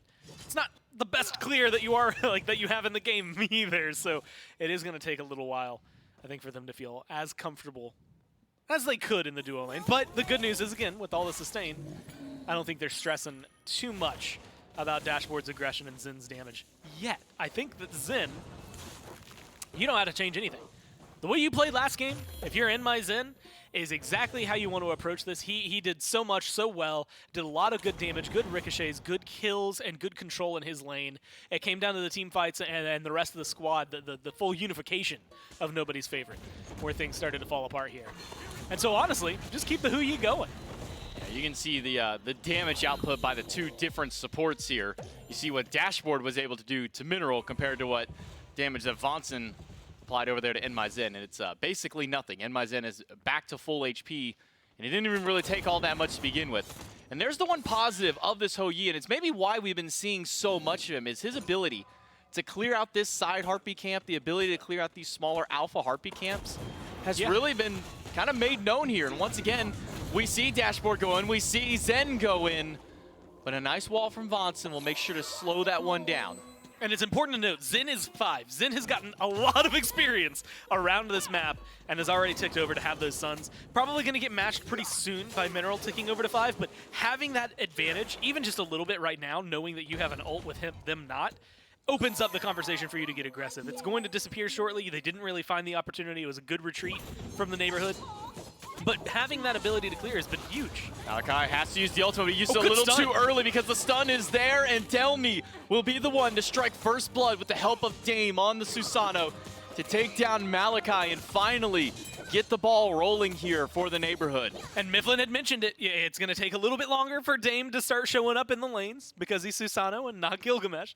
But he hits that level 4, level 5 mark, and guess what? He shows up into a lane, and he helps find an advantage. And it does it in a great spot because you're already starting to fall behind over there for the dual lane, but they're sustaining. They're not necessarily as stressed out as they could be.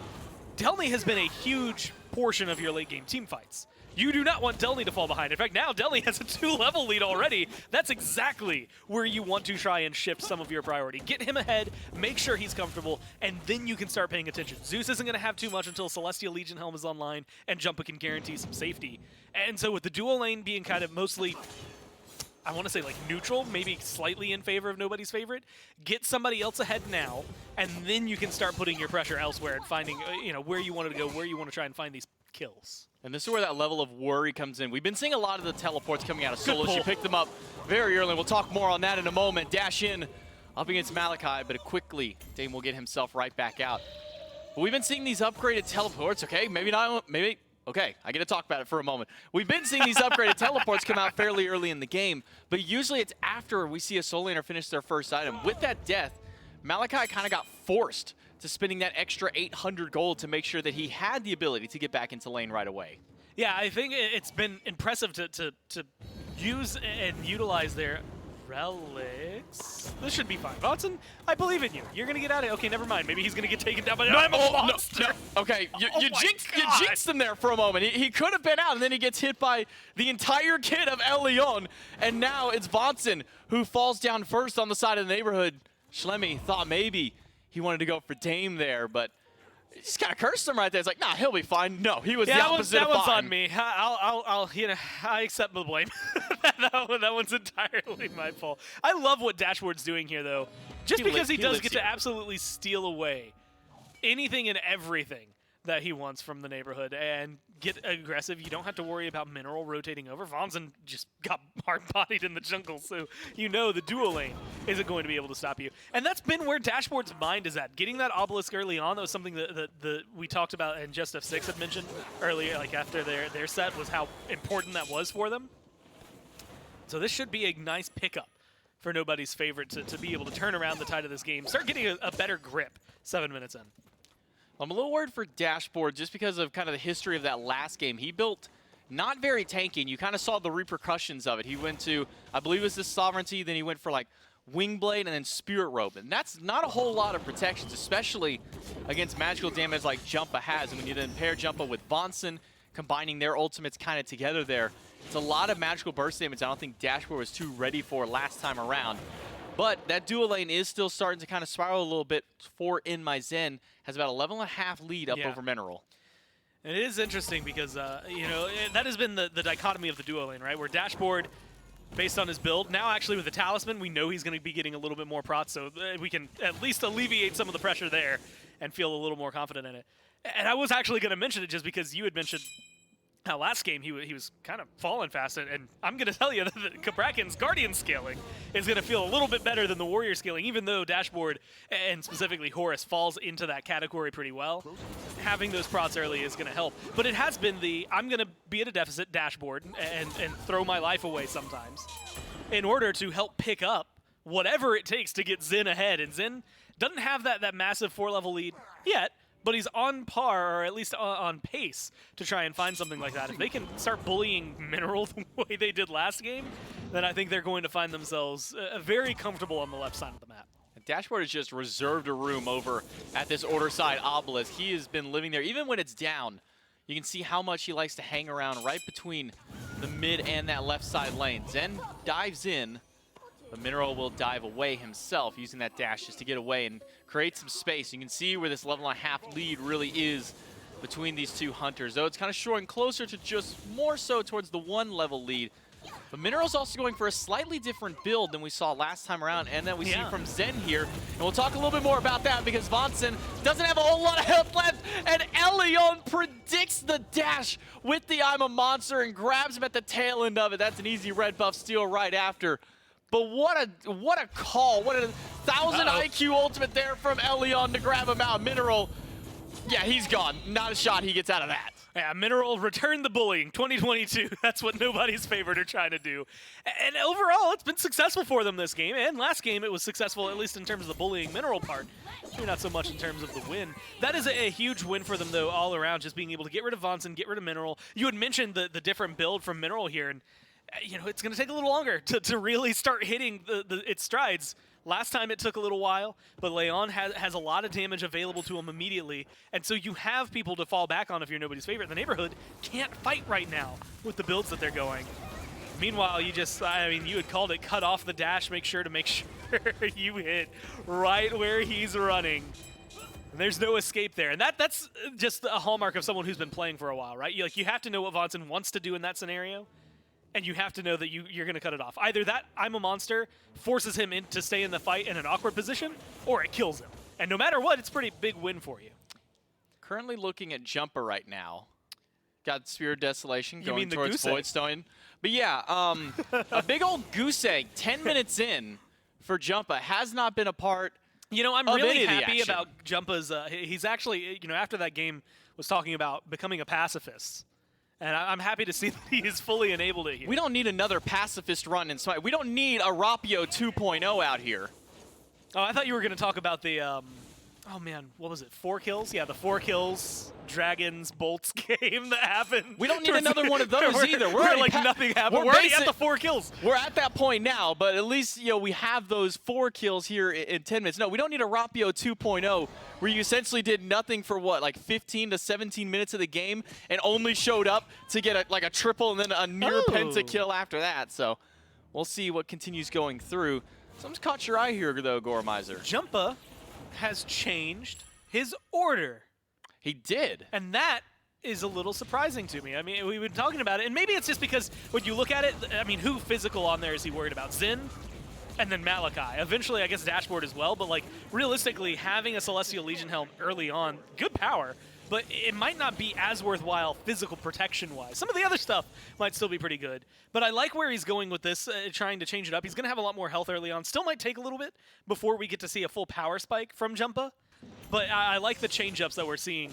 It'll just depend on whether or not he can ride the curve he's been riding with Zeus. So this is where nobody's favorite is not letting him get away with it. Last time they were trying to do everything they could to fight into the Zeus and kill the Zeus. Well, this time, instead of banning the Zeus away, they said, you know what?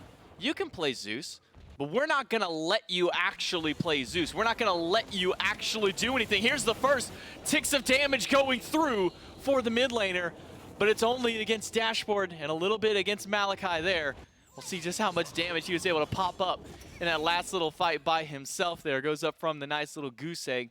And hopefully, Doug, if we could get the player damage up to see how much he's gone up. 551 damage now. Hey, you know what? 12 Not minutes. bottom, baby. We'll take it. By 120 over your And Terra that's support. not bottom. Well, hey, you know what? And Vanson's been fighting. Yeah, this says something really, really big about What about how Terra does like no damage then? Is that the route that we're going to go? I don't know where I for? wanted to go with that, if I'm being real with you. I don't know. I think it's going to be interesting to see. As he continues on this route, though, I expect to see Jumpa's damage skyrocket pretty soon in these team fights. And wow, he really did. He just kind of swapped positions for where they were. And I think it is, again, makes sense in this kind of composition. The people that you're going to be worried about physically are not going to be in the fight until 2 minutes from now, at least, you know, consistently that you're going to be dealing with them. And you're also waiting for Mineral. Like, Mineral had a much more elongated power curve this game than what you're getting out of Xin. He's finished stacking things up. Vanson's going to be able to get out of there so I can keep a lot of going. damage. Atalanta's bow, he's going for the crit now.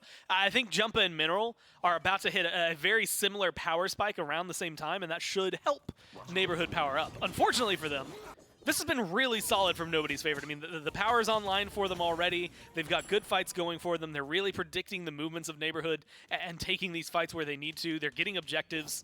It's been pretty clean from them. When was the last time that Malachi got a blue buff? Because it feels like every time we pan back over to solo, it's Delny inside of Malachi's blue camp, stealing it away and ensuring that he continues to lose out on some of this farm. It is a breastplate and then a wing blade picked up by Malachi. Maybe to kind of answer into some of the slows that Delny has, especially with the ultimate. You do get that nice little slow in there, but then you look across the way and there's also Mineral. Dame wants to get active early, and he's waiting for Mineral to go through. He will find him. The Typhoon is there, and it's not enough damage to kill El Leon. Nice rotation in from the rest of nobody's favorite to protect the mid. I have to admire what he was able to do just in terms of following Leon. It's unfortunately he doesn't get the kill, but that was still impressive for the most part. Unfortunately, drops both relics in the process, loses his life. It doesn't necessarily end up translating the way they want. Nobody's favorite. If you find picks like that, especially against Dame, I think it makes it a lot easier for your team to continue this onslaught of aggression. I mean, they're taking towers, they're pinging objectives. I think they could really start just looking for huge team fights and swinging even more gold in their favor. 3 flat pen items once again for El Leon. Potentially solo material over here in the duo lane, but Mineral's back under tier 1, but right side is where all the action is. Jumpa doesn't get the opportunity to play that team fight. He drops the Lightning Storm, and that's all that he gets to do. El Leon with a nice cleanup kill on the Scylla, 4-0, and it's working out real well for him. They had to use a lot, though, if you're nobody's favorite to pick up a kill like that. That being said, Leon's 4-0. If you want anyone on this team to be 4-0, it is the Scylla who is doing well. 3-level lead in mid, a 3-level lead for the carries, a 3-level lead for Delny, so a little bit of that being brought back for Neighborhood, but it's so much that they have going for them and nobody's favorite that realistically, if you had gotten just one more pick than Jumpa there, I wouldn't have minded a 15-minute Fire Giant. It seems way early. It seems a little ludicrous, but that's what Neighborhood did last time around, and it worked out pretty well for them. I think these fights are just going so cleanly right now for nobody's favorite, and there hasn't been an answer from the Neighborhood.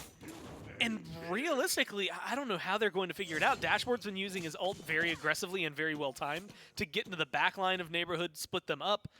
You know, Jumpa's damage hasn't necessarily been standing out to us too crazily just yet. Maybe when he gets this 90 power after upgrading that to tier 3, he'll be able to jump forward. And he's gone up considerably from what we saw, about 5 times what we had last time, but it's still only so much in comparison to what you're getting out of this Scylla on the other side, who's almost at the 7k mark.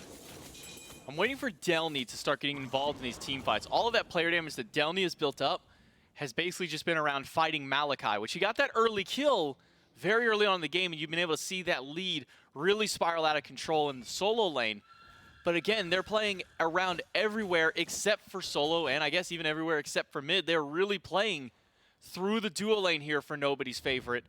And they started up this Oni Fury, but Oni's favorite not willing to go through. Delny teleports in the middle of 4, use the dazzling offensive, but only finds one with it, and it'll be a quick beads out of Zen. The cage, or I should say the walls out of Schlemmy drop down, as well as the Suns. 2 ults for 2 there, as Dame throws out that Typhoon at the last moment. A lot more relics used on nobody's favorite, though. Beads specifically getting thrown out from Zen, as well as a couple of blinks being on cooldown. A lot more that they're going to have committed to that versus just the beads from Delny and that one to stay alive. I like this fight for the Neighborhood. Oni Fury, under half health, ultimate from Bonson and from Jumpa, and that'll finally get Jumpa on the board with his first kill. The Oni Fury was just nobody favorites' own bait to their own death there. But now Elion goes in. I'm a monster. Will go ahead and take that Fury right back as Slemmy grabs Bonson. Mineral dashes out as quickly as he can, and Delny and Dame will team up to get themselves out of dodge. I don't dislike the re-engage on the Fury. I do dislike the commit to damage whenever Leon is there. I think they could have easily leashed that Gold Fury, let that I'm a Monster time out, and then re-engaged either in the fight or re-engaged for the Fury.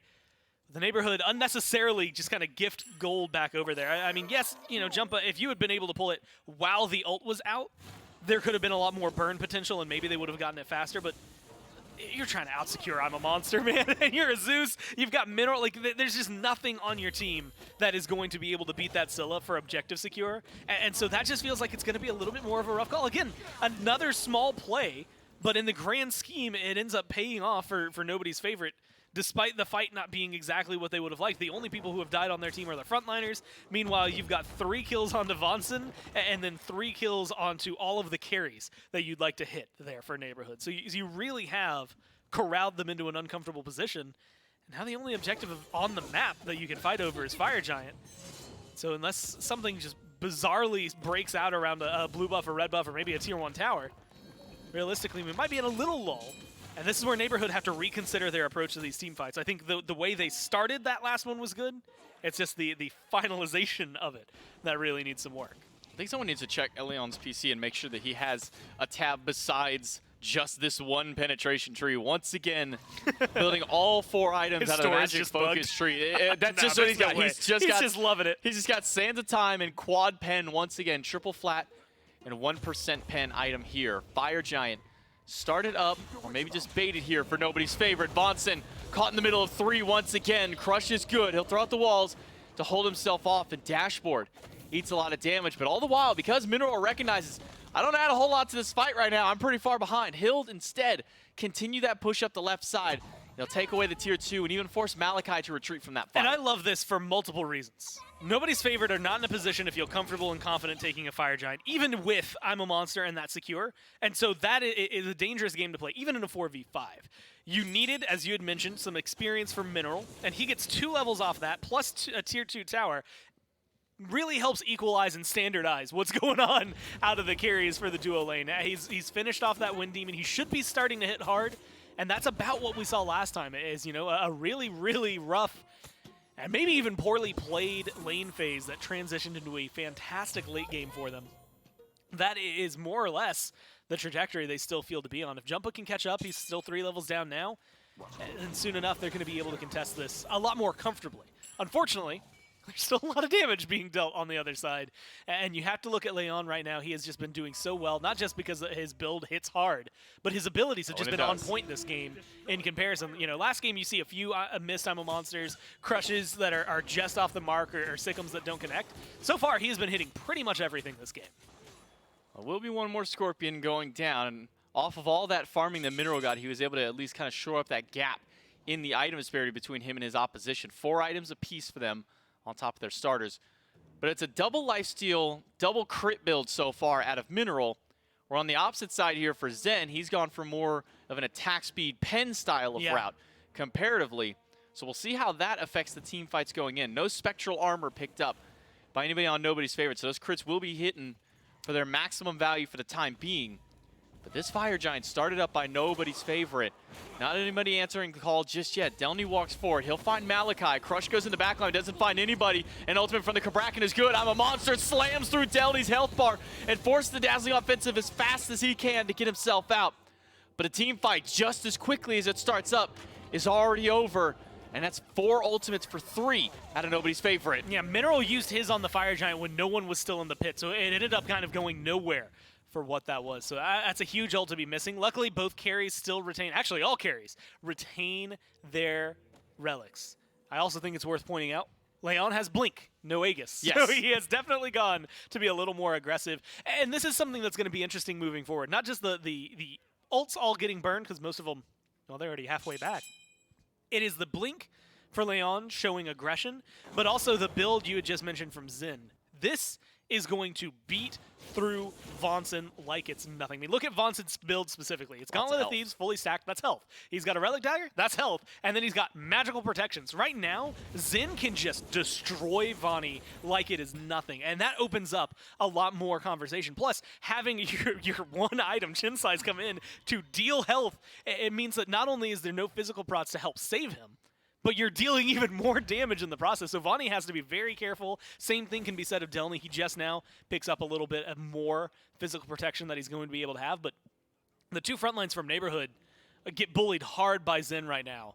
And I think we've been seeing that each time they step forward just slightly. Roll. I'm not sure why you're stepping so far forward. Dashboard has to go away. Heart Bomb does send him out, and that's a call for Delny to get aggressive, and so is Dame. He'll go in and try and siphon him back in. I'm a Monster does a lot of damage, but Dame takes down Dashboard. The cage out of Slimmy is only holding him back. A double Typhoon out of Dame, and the damage out of Delny will pick up the 2nd kill of the fight, but Vonson is low. He's not going to offer much more to this fight, and instead, it's now nobody's favorite backing off. And this is a good spot to be in. Look, Opshard finish for Jumpa. He's going to be dealing more damage. You've got good damage from Mineral there. And he got out. He had to dump both relics, but he dashed, he lived, and that is a huge deal for them. You really get Schlimmy. I think he's like the higher priority target, but Delny showcases how much some of these items enable him to get a little more aggressive. And that time around, it was catching Dashboard specifically with that stun. He's level 12, very easy to burn through for a lot of these players, and that really kickstarts that fight. It's just unfortunate they don't have a lot of room to work with. Maybe when Delny teleports back in, they can start things up. And this is going to need to be another team fight. They will get the Fire Giant, but Mineral's not dealing a whole lot of damage to it for now. And up in the sky, watch where this horse is waiting to land inside the Fire Giant pit, but Delny has already made his way to the back line. Malachi picks up Dame, but Delny is dealing a lot of damage back to Zen. A good heal from Dashboard.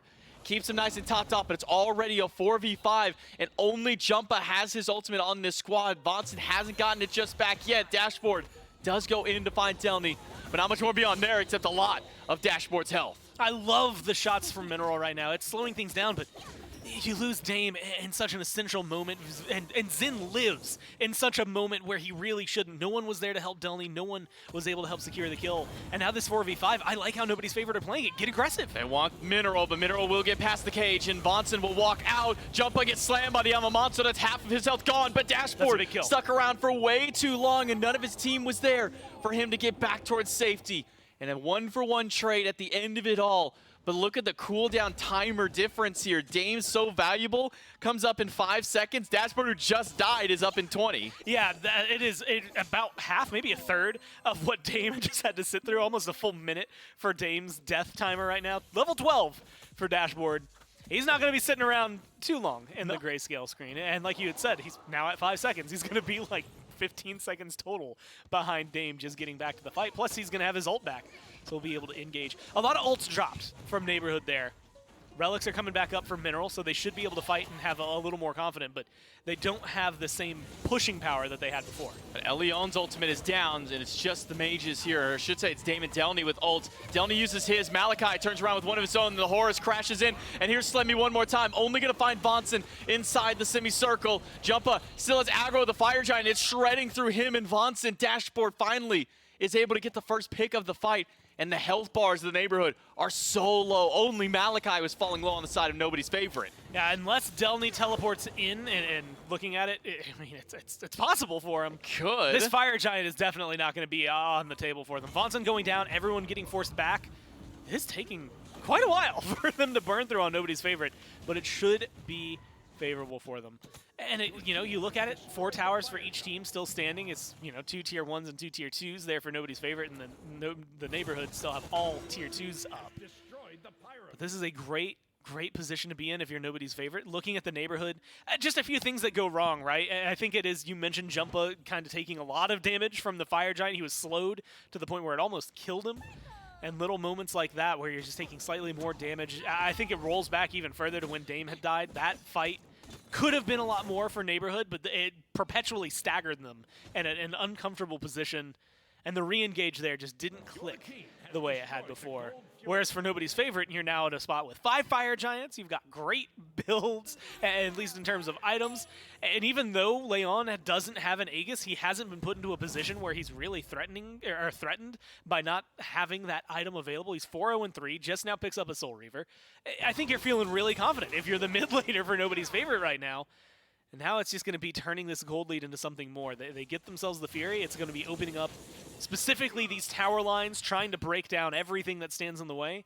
I think that the Neighborhood have a really, really good defense around Phoenixes. When you look at the ults, when you look at all the little gaps that nobody's favorite are going to have to step into, it's going to be difficult for them. No matter what, it's a good start. It's at least something to fall back on. Vonson hasn't been able to get a lot of farm in the last 6-7 minutes. I mean, we were just earlier talking about how he's lacking in physical defense, and he's just now finally been able to buy a tier 1 of physical defense to try and hold off what NMyZen can do. Top of the player damage charts does still show Elion. No surprise, the amount of I'm a Monsters that he's been able to slam onto the dome of Jumpa. Delny, Vonson specifically has been eating quite a lot of them. Has really showed that damage up pretty high on the charts. So Mineral has sold his starter item, picked up the Deathbringer. Theoretically, he's going to hit a lot harder in this next fight. But I have to look towards Vonson's specific protections, right? He's got a tier 1 breastplate. Could be helpful, not necessarily the most protections that you want for your build. But watch as the passive gold collection, whether it's from the spooling, whether it's from clearing out these minions, it really helps. Because when you're in a position like this team is not outrageously far behind. The gold lead is definitely getting out of control, but when it comes down to team fight potential, I think the Neighborhood are still on par with nobody's favorite. If they can hold out for the next minute and a half of this power play, then they are in a good spot to try and re-aggress onto the Fire Giant, not let nobody's favorite run away with it. Zen has from free reign up on the Phoenix. Beads burn there just by the stun from Vonson's wall specifically, and that's a massive relic to be on cooldown for the next 2.5 minutes. It's a split here in the mid lane. Malachi versus Dame. Dame kind of trading even as far as health is concerned. And I'm keeping my eyes on this left side Phoenix.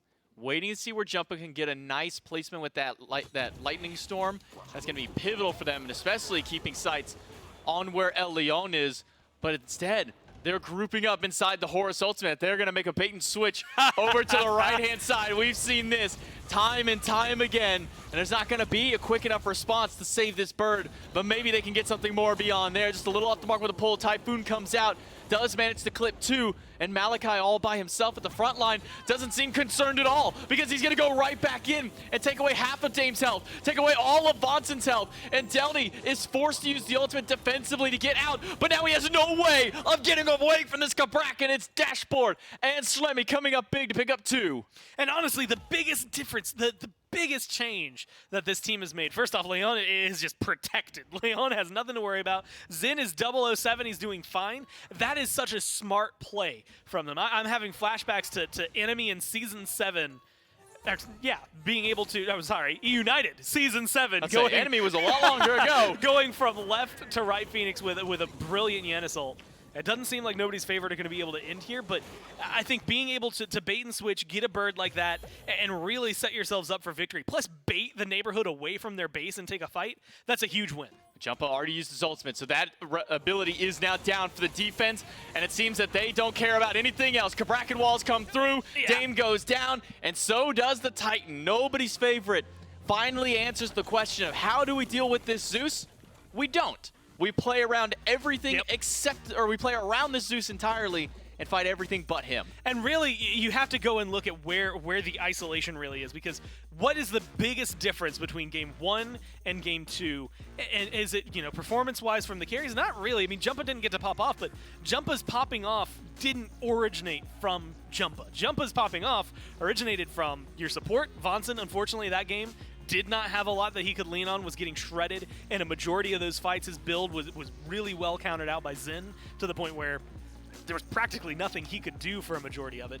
And the other half of that is Dame. Dame in Game 1, as that Gilgamesh, is active, he's getting stuns, he's setting things up, really big ults that change the pace of the fights. And in this game, we saw some cool teleports. I mean, there really wasn't a whole lot from the Susana. Yeah, it wasn't able to get quite the level of performance that we maybe expected out here. But how's game 3 gonna go? Well, we're gonna take a quick break, and then we'll find out.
For you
I won't make it easy for you now. You got 2 minutes of my time, and I don't really break too easily, but I'm worth it, 'cause I'll slip into your dreams tonight. Oh, so give me your all. I'll take it to Mars. Oh, I'll stick like glue inside your mind. Just watch me breaking your sweat. You're falling into me, touch me. I swear you would do anything that I want, so keep us awake till the dawn. Baby, feel free. I wanna make you sweat on me. I wanna make you sweat on me. I got you wrapped around my finger, but don't you try to call me tomorrow. There's nothing personal in having a little fun.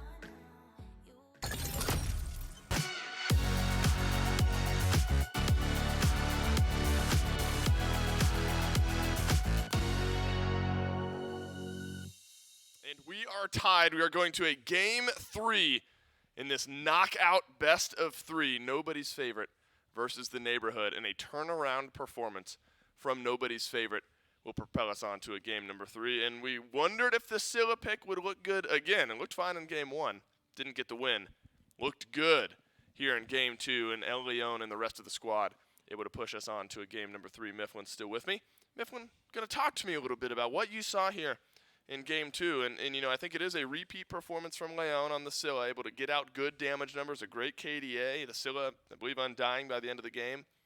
But really a step-up performance from everyone on nobody's favorite. Yeah, I think so. It's almost like an inverse situation of what we saw in Game 1, in that it was a very tight-knit match for the early portions of this game, where really it came down to the first neutral objective team fights to start finding some of that separation. Last game, or Game 1 rather, it was the neighborhood who comes out ahead on that one. This time around, it was nobody's favorite, which I think we expected in that death segment or during the P's and B's. There's no reason a team would go back to the same style draft if they didn't think it had a lot of potential. But my main takeaway for this game was the step-up performance from Malachi.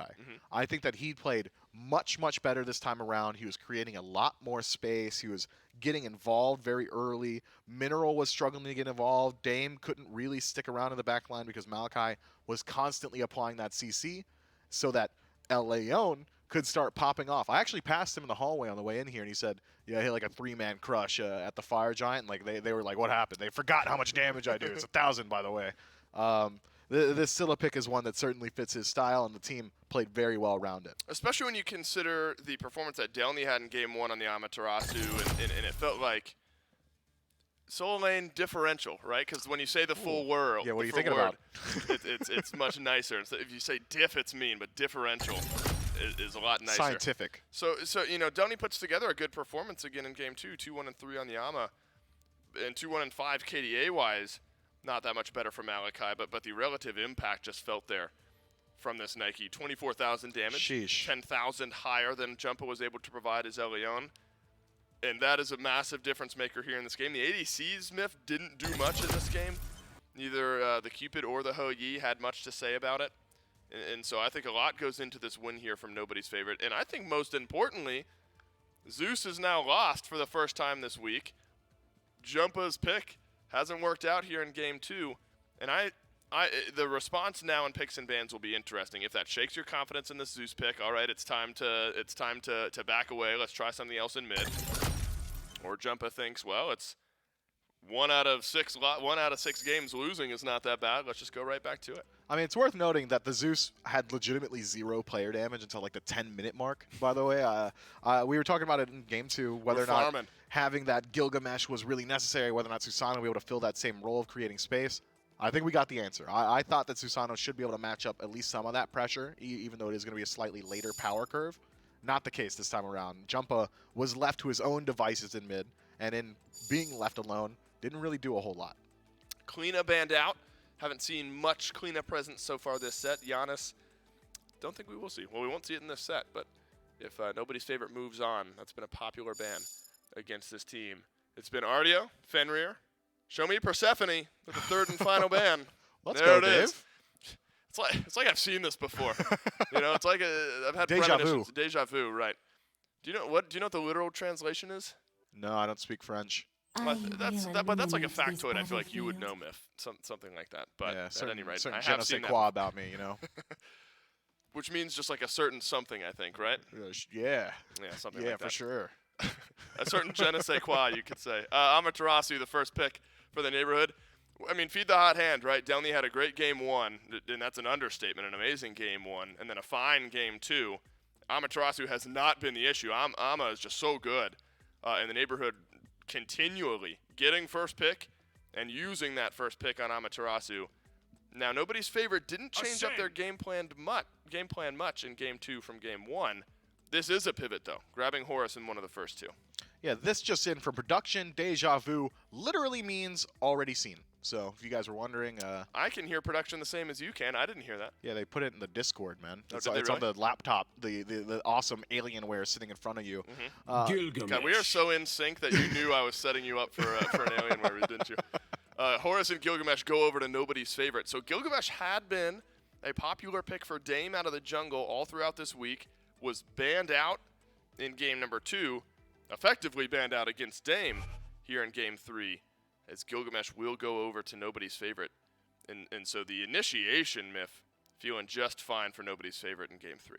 It is. I mean, this is how they've been kind of just prioritizing their picks in the last couple of games, making sure that that front line is shored up in that top 3. And in taking away Gilgamesh, they saved themselves a ban. Now the neighborhood going to look a little bit further into their jungle god pool yet again. We could see one of these hovers shift up to Dame's pick. I wouldn't be surprised if maybe you trade out this Zeus for an Alquang and have Jumpa trying something else. We've only seen Jumpa play the Zeus in mid, though, so it is likely that we do see it still here. My concern going forward is if the neighborhood don't take a support in their top 3, it is very likely that we see a lot of bans go that way, and Vonson, I think, probably needs to get comfortable. And we know what he's going to play. So. Yeah, well, we know what those are easy bans. Well, you can only take 2 of them away. He's revealing all the possibilities. Now, his teammate Delmy said, no chance it's a Guan Yu. I'm hoping for a Guan Yu. Is there value in Guan Yu support? I think so. Guan Yu support has a lot of damage output, good defense shred, should be able to establish pressure very well, cavalry charge, a phenomenal engage tool. The healing as well scales pretty good. I think Guan Yu, maybe not the best role for him in support, but still a very potent god. Yeah, Delny was saying no chance to that, so I think steadier minds will prevail maybe in the big bands. That's a good age-old adage you got there. You nearly messed it up. I almost messed up age-old adage. No. I actually nearly messed that up. Nike locked in here. Why not? Look, you look at Malachi and the performance you got out of the solo lane in game number 2, and Malachi felt much more effective. And now you get a similar core. Of course, Gilgamesh relatively new to the composition, but still feels like a similar idea from the nobody's favorite team. And you're right, Miff. Support gets left open by the neighborhood. Ares gets taken away, but Alquang as well. Now, we saw Alquang, I believe it was Dame, who played Alquang once earlier on this week, and it looked pretty good, and so a respect ban. But it's going to have to be something different from Leon. We've had back-to-back games, 1 win, 1 loss, where Scylla looked good, and so I think the neighborhood are tired of the Scylla experiment, and we're going to force Leon onto something else. I think they may have forced Leon's hand into a better pick. I was looking at this draft from the neighborhood, and I think Thoth would do very well here. You've got the ability to avoid the dazzling offensive. You've got the ability to outpoke Zeus from a range. Whether or not he goes towards that Thoth, yet to be seen. If we're going to go by history, it's more likely that we see a Poseidon lock-in for nobody's favorite. But I'm not sure. Scylla's strong, and Leon's good at it. But I don't think it was enough to warrant a ban. Well, Leon will be leaving his pick to last. Neighborhood have already used all their bans and don't need a mid laner. They won't do it. No. They're production, scared. This production for sure. For sure. No chance this Guan Yu gets locked in. I will stake How much? $1. With just me or like production or No, like with all you. of Twitch Miff, chat? you've done the bet $5 to all of Twitch chat before. You're still paying it off. Dude, no, that code really did numbers. Nemesis has done well for the neighborhood already this week, but it was in the hands of Jumpa, who will not be in the jungle. It is not Guan Yu. It is Bacchus instead. for Vonson over in support, and I don't remember seeing that on the list, so throwing us for a bit of a loop there. This dude is such a liar, Didn't bro. prep my notes for the Bacchus support. Nem is going to be the pick for Dame in the jungle, though, Mifflin. Roll swap, I think. Now you get... Do you actually think that? I think that Jumpa is by and large one of the best Nemesises to have ever done it. He's been doing it on console. He switched to PC. He's very good at this pick. It's one of his signatures. We heard it on day one. So you wouldn't be surprised if Jumpa was in the jungle this game and Dame was in mid? I think if Nemesis is on your team and Jumpa is as well, it is a misplay to not have him in the jungle. We'll see once we load into game number 3 if that is actually the case or not. I want to talk about the actual comp, though, regardless of who's playing it. I guess you can't ignore Jumpa on Nem. But the neighborhood draft here, Amaterasu, Iza, Zeus, Bacchus, and Nem. Does that give you some confidence in working together as a unit of 5? I think so. You've got good pressure established by the Izanami in the long lane, which should allow Bacchus to rotate out at an earlier portion to kind of help out whoever is going to be piloting the Zeus in mid. We'll say Jumpa because he's played so much Zeus already, which would also kind of act as that bridge and allow this Nemesis to farm up throughout the early game. But just like game 1, just like game 2, nobody's favorite has a very strong early game composition, even stronger now. I'd argue you don't need to wait for that Scylla to hit her scaling point because ESET just does a lot of damage off rip. You've got a Gilgamesh backing you up as well. So early game, heavily favoring nobody's favorite. If the neighborhood can kind of withstand the first 15 or so minutes, things are going to even out slightly. But around these neutral objectives, you're always favoring the team that has circle protection. How do you imagine outside of just the objective moments Leon is going to have to play around the composition that the neighborhood has built here? I mean, we have seen Bacchus run it down, Amaterasu run it down, the engage, the dive specifically from Bacchus. Do you think ESET's under real threat? ESET's got a lot of really good tools to deal with Bacchus, right? Wing Gust makes you knock up immune, so you don't have to worry about the belly flop if you're playing around it. The burp is a stun, to be sure, but it's a channeled stun, so you've got 2 ways to cancel that one out, either to dispel magic, the third ability, the silence, or the spirit ball. Bacchus does not generate a lot of threat onto ESET. I think it's going to be more so whether or not Bacchus can at least force out that ultimate and then allow Nemesis to dive out, or Amaterasu, or something along those lines. I wonder how difficult the target selection for Nem is going to be this game, Myth. I mean, Horus, Gilg, and Nike, all fantastic targets. When we last saw this, it was into a Cthulhu, and that was usually the target. You imagine this is going to be a lot of prot shred, prot stealing, I guess is the better term, from this Nike. Try to mitigate Malachi as best as you can. I mean, hard to predict, obviously. It is hard to predict. On the moment. There's triple front line, right? So like Nemesis ult's going to work against Gilgamesh, Horus, and Nike, all of them pretty well. I think Nike still probably has enough survivability just by having additional HP that you don't want to go for her. Nobody's favorite versus the neighborhood, a winner-take-all game number 3. Mifflin thinks that we're going to see a role swap here with Jumpa in the jungle, but it will not be this time. It will be Dame on the Nemesis, Jumpa back on the Zeus for his 5th game in a row, and that's such a wild thing that I'm even saying. But we finally got the first Zeus loss of the weekend. Last game, Jumpa didn't really get to play the first 12 or so minutes of the game, and by that nature, I mean, everything happened for the first 12 minutes of the game. No, by that I mean literally nobody did anything around Jumpa for 12 minutes. They just let him exist in lane. But now he's going up against a new look from El Leon in ESET mid. I think you have to be worried about this. I think you go back to last game. Leon had a lot of damage, a lot of ults that are connecting, and admittedly he used them for team fights as well as objective secure. ESET does that pretty well. It's a big circle on top of that. It may be going to be a lot more consistent when it comes down to the conversation around securing objectives, things like that. But I think it's still going to be a good look. Spirit Ball, max range, very, very potent. And if Dame has an unfortunate start or at least a slow game like they did last time around, then I think that's going to be a big difference. Dashboard's the guy I was going to talk about. Look at the damage he's putting out. Yeah, this is the power of a Horus, and unfortunately because this Horus got right in Mineral's face, who's using those boomerang autos, he ate more than just the damage from the support. He ate it from the minions. El Leon's eating a lot of damage with a good drop kick from Schlemmy.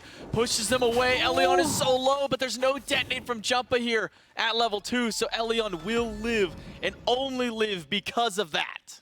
That is narrow. I mean, that's 3 people, at least maybe 4, across the map that were entirely close to that first blood. But you're going to see this. I think Dashboard last game is a huge reason, one, that helped Zen get ahead early on, just in terms of outright aggression. But realistically, for a lot of the team fights, I mean, the Horus ults, they were used often. They were used all over the place. Sometimes, maybe not necessary for some of it. It was just moving from one side of a lane to the other. But sometimes it was used to you know, absolutely subvert a Phoenix Siege and then jump up on the other side of the map. Things like that I think you have to pay attention to, and you have to be worried about Bacchus. I mean, he can be aggressive, he can get a lot done, but he's just diving into what could be his own death. Johnson used his own set of beads to bait the dash out of Dashboard. And they'll return a lot of fire back, but not enough damage out of Mineral just yet. And I'm sure Mineral has got to be excited that he finally has a Hunter that can actually clear the wave pretty nicely compared to a Cupid. I mean, Izanami's going to do that perfectly, doesn't even need an ability. But it's this 2v2 fight over by the mid camps. And it seems that nobody's favorite does not want to fight into his Zeus this early on now, especially when you pair that up with the Nemesis. Strong wave clear, strong camp clear. They'll get those mid camps while Vance and the Mineral continue. Keep up that pressure in duo. Yeah, I think what they did around, and you've mentioned it a couple of times, but kind of ignoring Jumpa, if possible, is going to be helpful for them. Not exactly the easiest thing to do, but you've got a Gilgamesh. With Gilgamesh and Issa, you should be able to start fighting a lot faster. The Nemesis slows are going to be a little problematic, but again, you've got some decent self-peel if you're Leon here. And so I'm going to be looking towards this mid 2v2 and then eventually 3v3 when Dashboard gets over there as favorites for nobody's favorite. Dashboard does have that third ability, so he'll be able to get back to safety with Zen. And once again, being able to pop over to a new level is being able to help a lot of these players out or potentially save them for not hitting that point just yet. But with the amount of aggression that the neighborhood have built up here in the duo lane, it is allowing Damon Jumpa to just group up, keep that golden XP going. You can see it reflected there in the gold and XP. 1,000 experience, about 700 gold that the neighborhood are up. Actually, even more than that. We're teetering up to the 1,000 point for that and 1,500 experience. And there's not a single kill yet, Gore. Yeah. That makes, I mean, all of this coming down to farm. And a lot of it, you have to look at where the big difference has been made. Yeah, in mid, they're getting mid camp. Some of the neutral objectives are going their way. It's Mineral. Like, a lot of this is just Mineral being able to exist on the map. This time, Zen, at this point last game, had gotten this left side camp twice, had gotten both spawns of the Alpha Harpies, and was level 5 way before Mineral was able to hit there. Now Mineral hits 5 first, and Mineral's actually able to push the wave, actually feel like they can get aggressive. They're stealing purple buffs. I mean, it is just a small shift. You know, Mifflin had mentioned it. In Game 1, the Cupid was all right, but it took a long time to really work out for him. And then in Game 2, it never started to work out. Bonson, CC chained, but not to death. There'll be a lightning storm at a Jumpa to separate the team fight right away, but that's the call for Slemmy to go in. The win to Shamash, get the beads out of Jumpa. Vonson will get stunned out, but the DR is so strong here. Big stun from the belts through, but Dashboard and Elion finally team up to grab one. But now before Jumpa can turn it around and get a kill on the Slemmy, Dame is all by himself chasing in. Blink in as well. Elion being chased down. Jumpa just needs a couple of shots to here. Just needs a couple more hits. Slice and Dice is good out of Dame, but one more auto is all that's needed, and they can't find it once again. Elion sneaks out. Look, and that's good positioning for a lot of that. And mainly it is avoiding the Chain Lightning. The Chain Lightning comes out, it hits the shield, it hits Dashboard, it never bounces to Leon. And that is the difference of life and death in that moment. If Jumpa gets a single charge there onto this Issa, probably going to be able to turn it into something bigger. But ultimately, they still find a kill. It goes 1 for 1, and I think a little more worthwhile. Nobody's favorite, losing their jungler versus the support on the other side. Vonson, it's absolutely, absolutely going to be a smile on your face if you're the one dying for the jungler. Downside is, that was first blood for nobody's favorite, so that gold lead that you had pointed out prior to that gets taken down a little bit. It's not necessarily enough that it's going to be this massive shift. I don't want that much gold to begin with, so it's not the end of the game for anybody. But it is going to be a nice equalization, at least a little bit there for nobody's favorite. And now Bonson pulling a little Dashboard here and sitting around at the enemy obelisk early in the game. 5.5 minutes will finally full stack that one for his squad. And again, coming from a lot of pressure that they didn't get to have last game. I mean, Jumpa was sitting so far back the entirety of Game 2. Mineral basically didn't get to play Smite for a long time because he's Cupid. He doesn't clear wave well. But now you see the complete inverse here in the dual lane. It's level 8 versus the should be close to hitting level 7 here in Zen. Hopefully. Legitimately, this is the first lead Minerals had this set. Like, Mineral has been behind overall against Zen.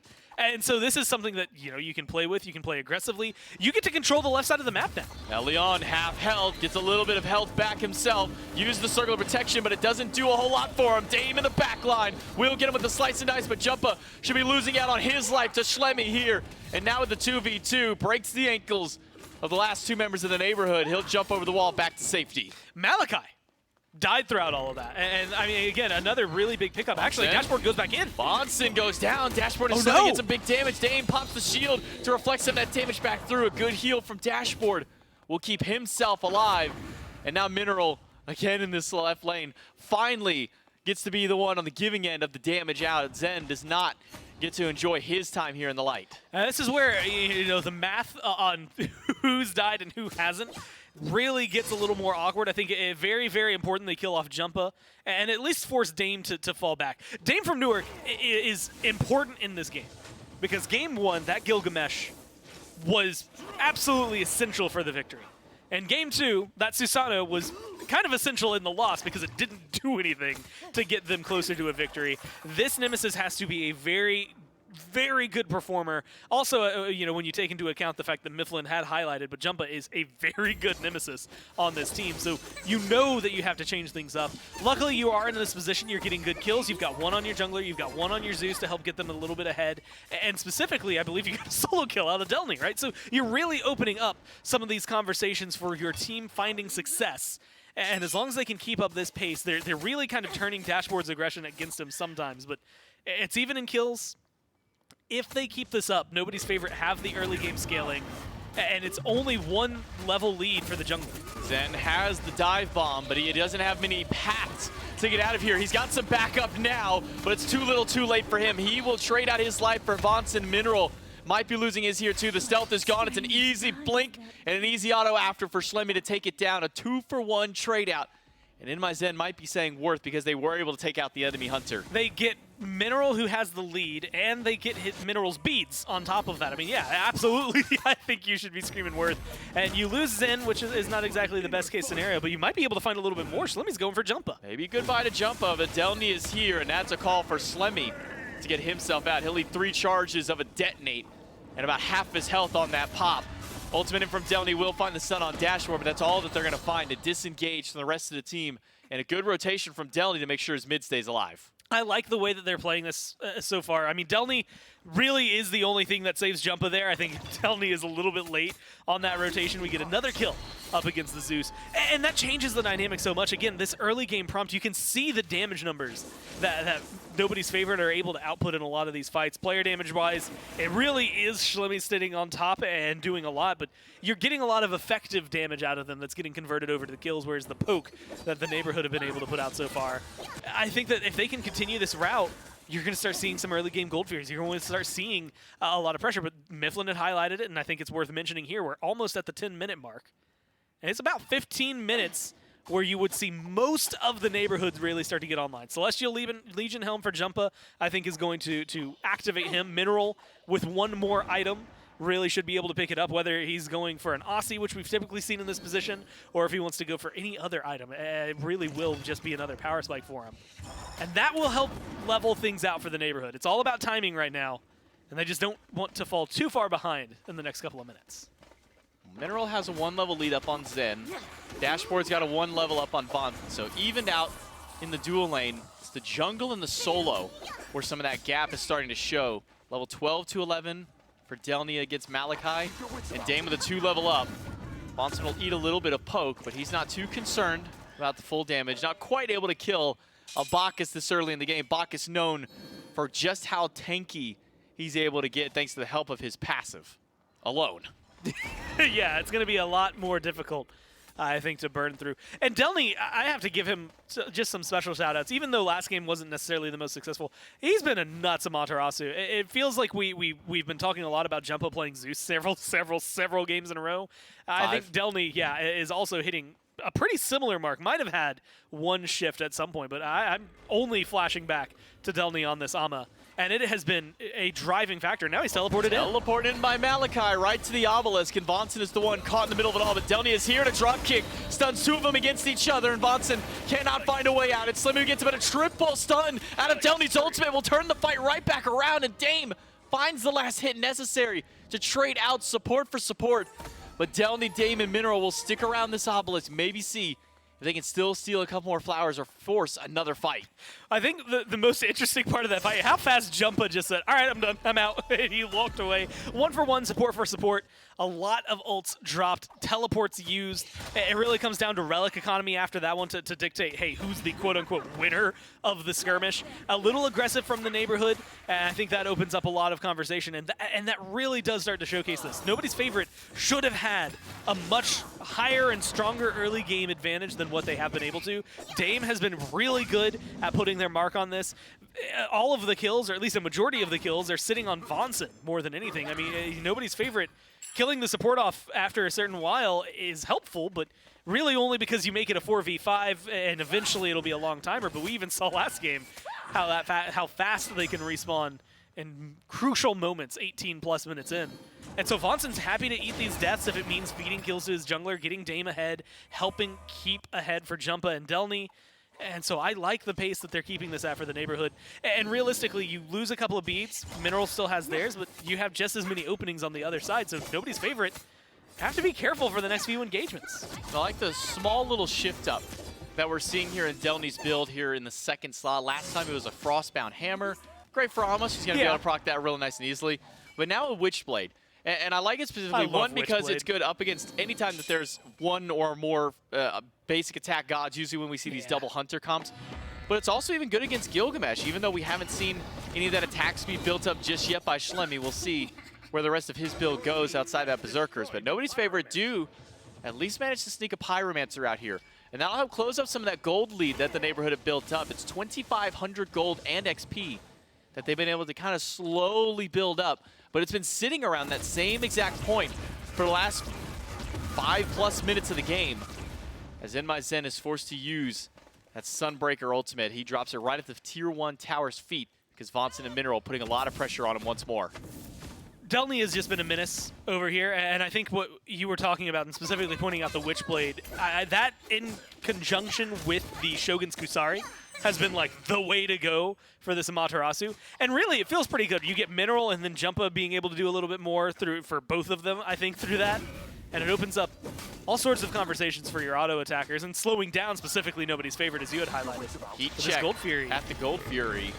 Vonson, only one who gets hit by it. He'll have to use his beads right away. Thought maybe there was going to be more to follow up from Dashboard. But instead, Gold Fury is leashed back. Nobody's favorite will retreat back into the jungle. They were just kind of seeing how quick the call time would be there from the neighborhood. And it was fairly quick, but it was mostly just Vonson and Mineral initially.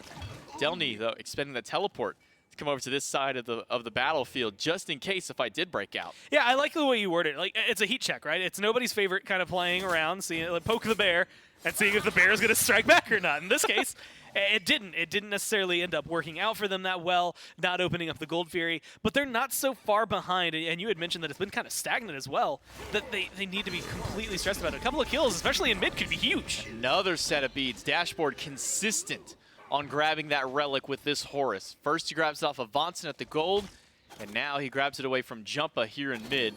Vonson has to make his way back over towards the Gold Fury once again. Malachi a little late on rotation. Vonson with no beads gets caught by an insane CC chain. He doesn't get the opportunity to play until his health is almost already gone. Slimmy jumps in, but he's all by himself. He doesn't have any backup. Instead, it's Delny turning it back around with the help of Mineral to kill off the jungler. What a turnaround for them. I mean, a great play from Mineral to a great play from Dame to create some space, get Vonson out of there, but also kill off Schlemmy, making this a 4v5. Look at Dame's positioning. He's going for a zone. He might even go deep for some kills.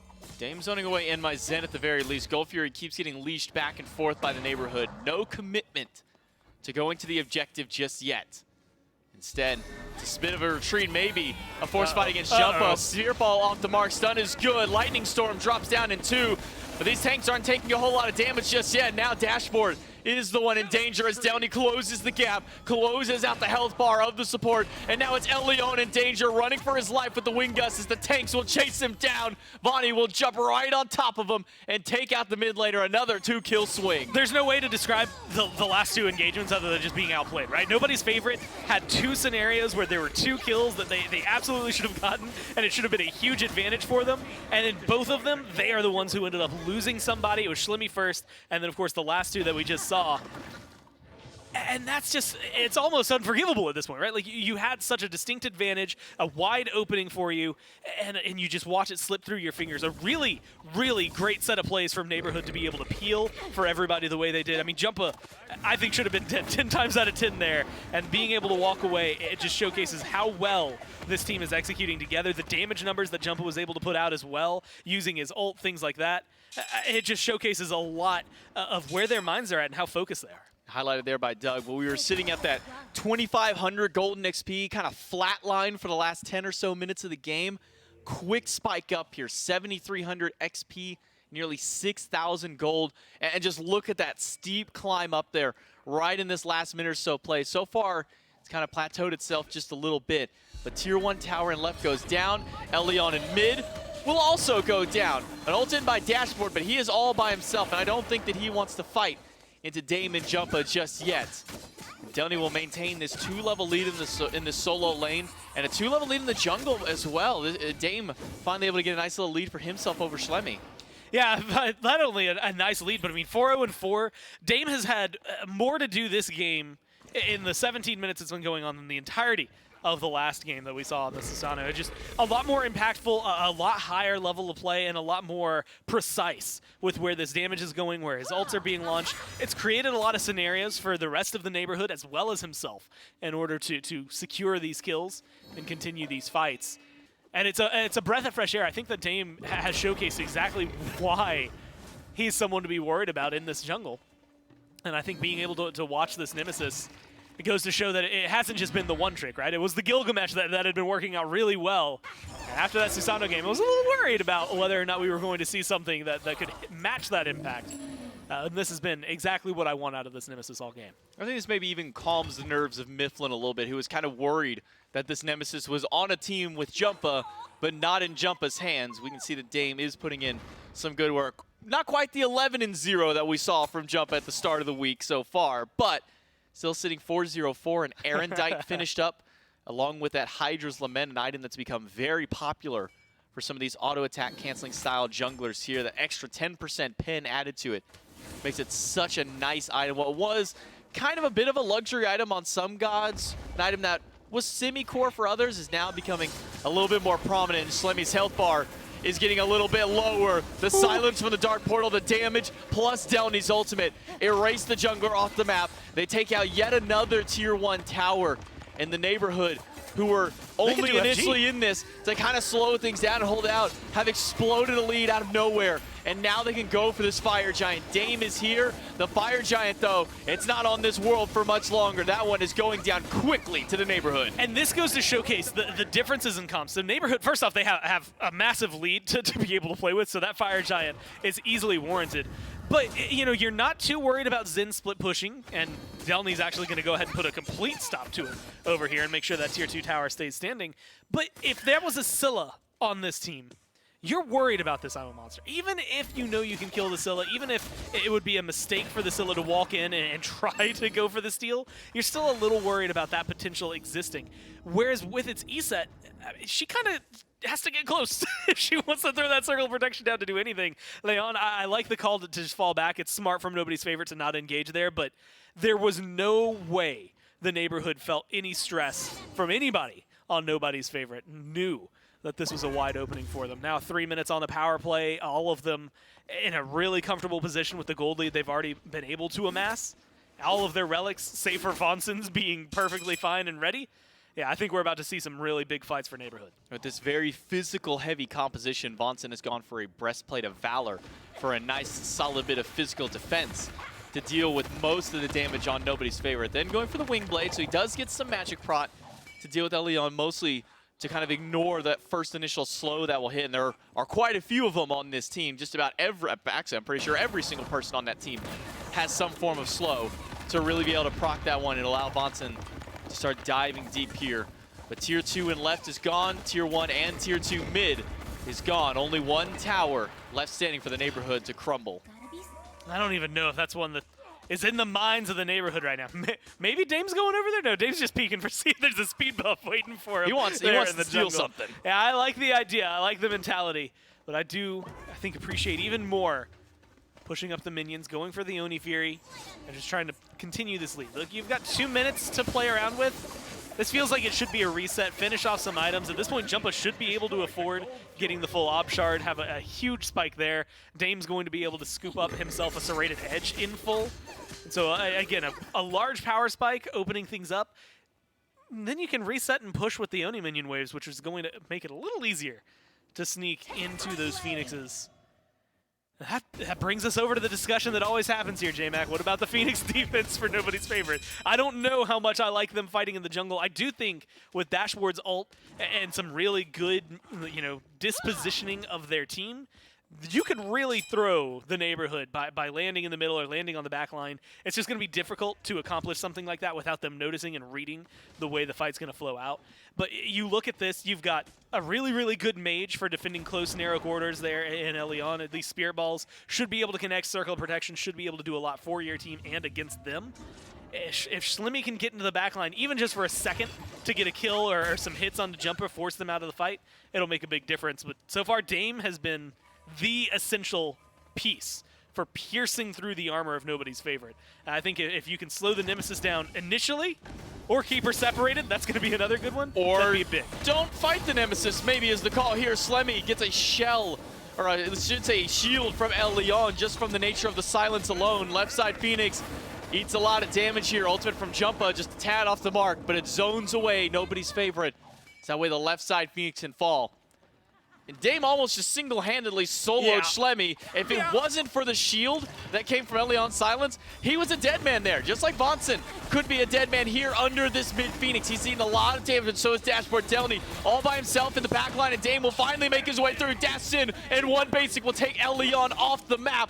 And now this opens up the throne room. 2 Phoenixes down, but Fire Giant buff wearing away from the neighborhood. They will retreat from this fight. They get almost everything they want there. A solo kill for Dame probably would have been nice to have on the list, but otherwise, 2 Phoenixes, you get all of the towers that were left standing prior to that Fire Giant away. You got the Oni Fury. I mean, that is a massive, massive swing of control that's going to be in your favor, and now you have a lot less to worry about. Fire minions on left, fire minions on mid mean that this next Fire Giant fight is going to be a lot easier for you. Someone, at least one person on nobody's favorite, is not going to be able to be in the fight, at least fully, if they don't spend the next 2 minutes, essentially, or sorry, 30 seconds at least, pushing forward that left lane, and then someone's going to have to go focus on mid. And it's just going to be too much of a time commitment for them to reset for that fire. On the other side, Neighborhood are feeling more than comfortable with where they are. You get your upgraded Protector of the Jungle there for Jumpa. You've started finalizing these item builds everywhere else. Delny just got a Hide of the Nemean. I mean, all of the hits that have been trying to burn through this front line for Neighborhood are now starting to fall completely on nothing. They're not going to be able to find as much as they want, more impact that they need. And so I think if you're nobody's favorite, either you fight full committed on the Fire Giant or you let it go, and I think you have to let it go. I think they're just going to give this one away. Fire Giant goes to the neighborhood. And Gore, we're only 24 minutes in. I already saw Dame pick up a power potion and pop that one as soon as they started heading towards that Fire Giant. And he is already swinging, unless he maybe sold it. I'm not 100% there anymore. Maybe he did pop that one. But sitting with the speed with a Fire Giant in the neighborhood, up 17,000 gold, and all very relevant gold out here, as still full builds have yet to be seen on the opposite side of the board for nobody's favorite, while especially the biggest lead and the biggest disparity does come from this jungle. Dame up 5-0-4. And we can see the power of that come through here. Vonson starts off with a belt, so it gets interrupted, but he'll be just fine. Can't say it's the same for the Phoenix just yet. The Sunbreaker ultimate out of the Ho-Yi, holds them back for now. You just got to keep your eyes on Dame throughout these. He's keeping the fire minions coming in through mid, keeping someone preoccupied, keeping eyes on Dame, but also stopping those fire minions from getting free damage. This should be an easy Phoenix to pick up. Phoenix is going down quickly. Now that Malachi is forced to get away, the leap is good, the belly flop is good, and an ultimate in from Delny will hold everybody in place. Massive lightning storm and massive damage out of Dame, all in one quick shot. And just like that, Gore, in a matter of mere seconds, the game is over, and the neighborhood are your victors. I mean, you know, it was something they mentioned on the desk, whether or not banning that Scylla was going to be worthwhile, but we never got to see the E-Set come to stand forward and do anything really powerful through that. The Gilgamesh had its moments, but not enough to warrant trying to strip it away. Dame got his hands back on the game. Jumpa was able to elevate alongside that, and it is a beautiful set of play for the neighborhood. I think it was a good push back from nobody's favorite, but unfortunately for them, they're going home. Yeah, I think that's the important part here in game number 3 is that Dame kind of got to get his hand back in the game there. Delny was doing everything he could all through games 1 and in games 2. Game 3, DS definitely does step up, and especially in that last team fight, finding what was that, 3-4 people with a single stun inside of a lightning storm. Massive damage out. But most importantly, I think it's Dame being able to finally get back in this one. I mean, it's so easy to talk about everyone because I was about to go on about Vonson and how I think the belly flops were really good, especially at the end, keeping people knocked up so that the damage from Jumpa could be more sustained throughout the fight, really causing a lot of trouble for them. Again, all members really showcasing and flexing what they were capable of there. Well, with that win, the neighborhood will move on in the tournament. Unfortunately, for nobody's favorites, they are going to be going home. We're going to take it to a break, and we'll come back to the desk to finish breaking down that set.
Yeah, pretend like you're gonna leave.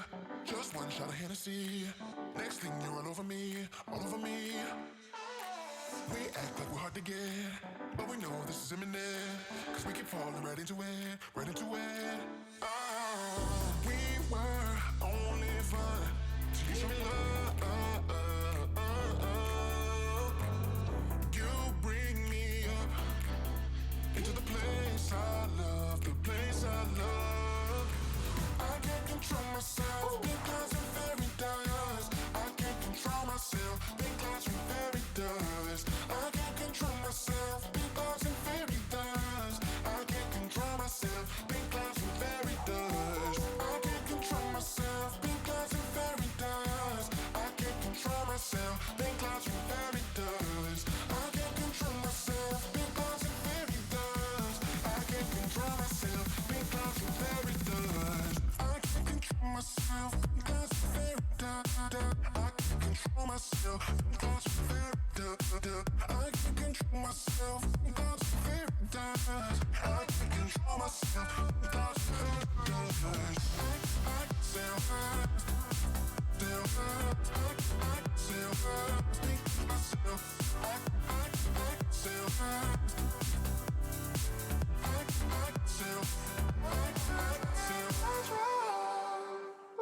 Started out being innocent, big words promised everything, but all along we knew this was bad, this was bad.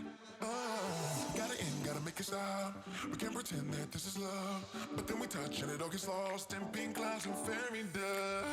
We were only fun till you showed me love.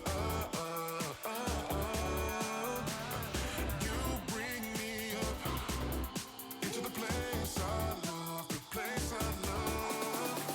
I can't control myself, pink clouds and fairy dust. I can't control myself, pink clouds and fairy dust. I can't control myself, pink clouds and fairy dust. I can't control myself, pink clouds and fairy dust. I can't control myself, pink clouds and fairy dust. I can't control myself, pink clouds and fairy dust. I can't control myself, pink clouds and fairy dust. I can't control myself, pink clouds and fairy dust. I can't control myself, pink clouds and fairy dust.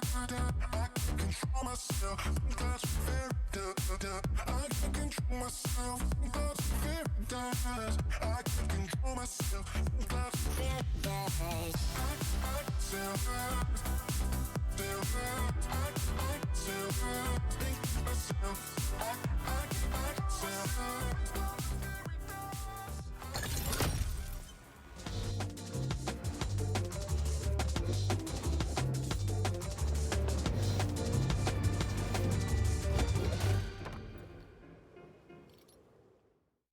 Another 3-game set for the neighborhood and another 3-game set that the neighborhood come out on top of. Unfortunately, that means nobody's favorites will be headed home from this event, but still put on a performance that they should be proud of. The neighborhood, though, starting to spool up a little bit, and this is something we've seen from this neighborhood team, these 3-game sets where they look good in game 1, a little bit of a stumble in game 2, take a deep breath, recover, and get things right back on track for game number 3. Miff joins me one final time before we swap. You and I are no longer hanging out together after this one, Miff. Was that by design?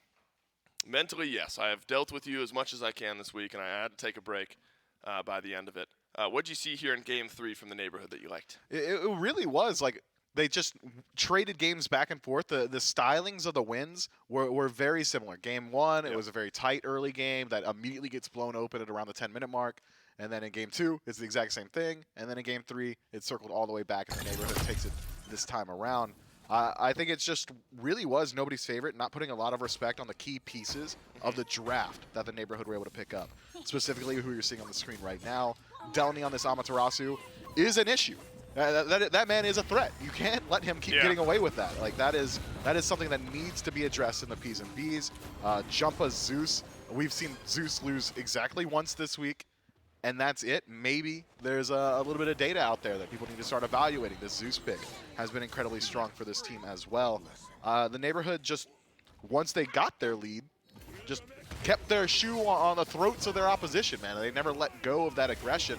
And it just felt like nobody's favorite couldn't find their footing. It feels like a classic snowball here down the stretch. I mean, you're looking at a highlight 12, 13, 14 minutes in the game, and you're already like 7,000 gold ahead.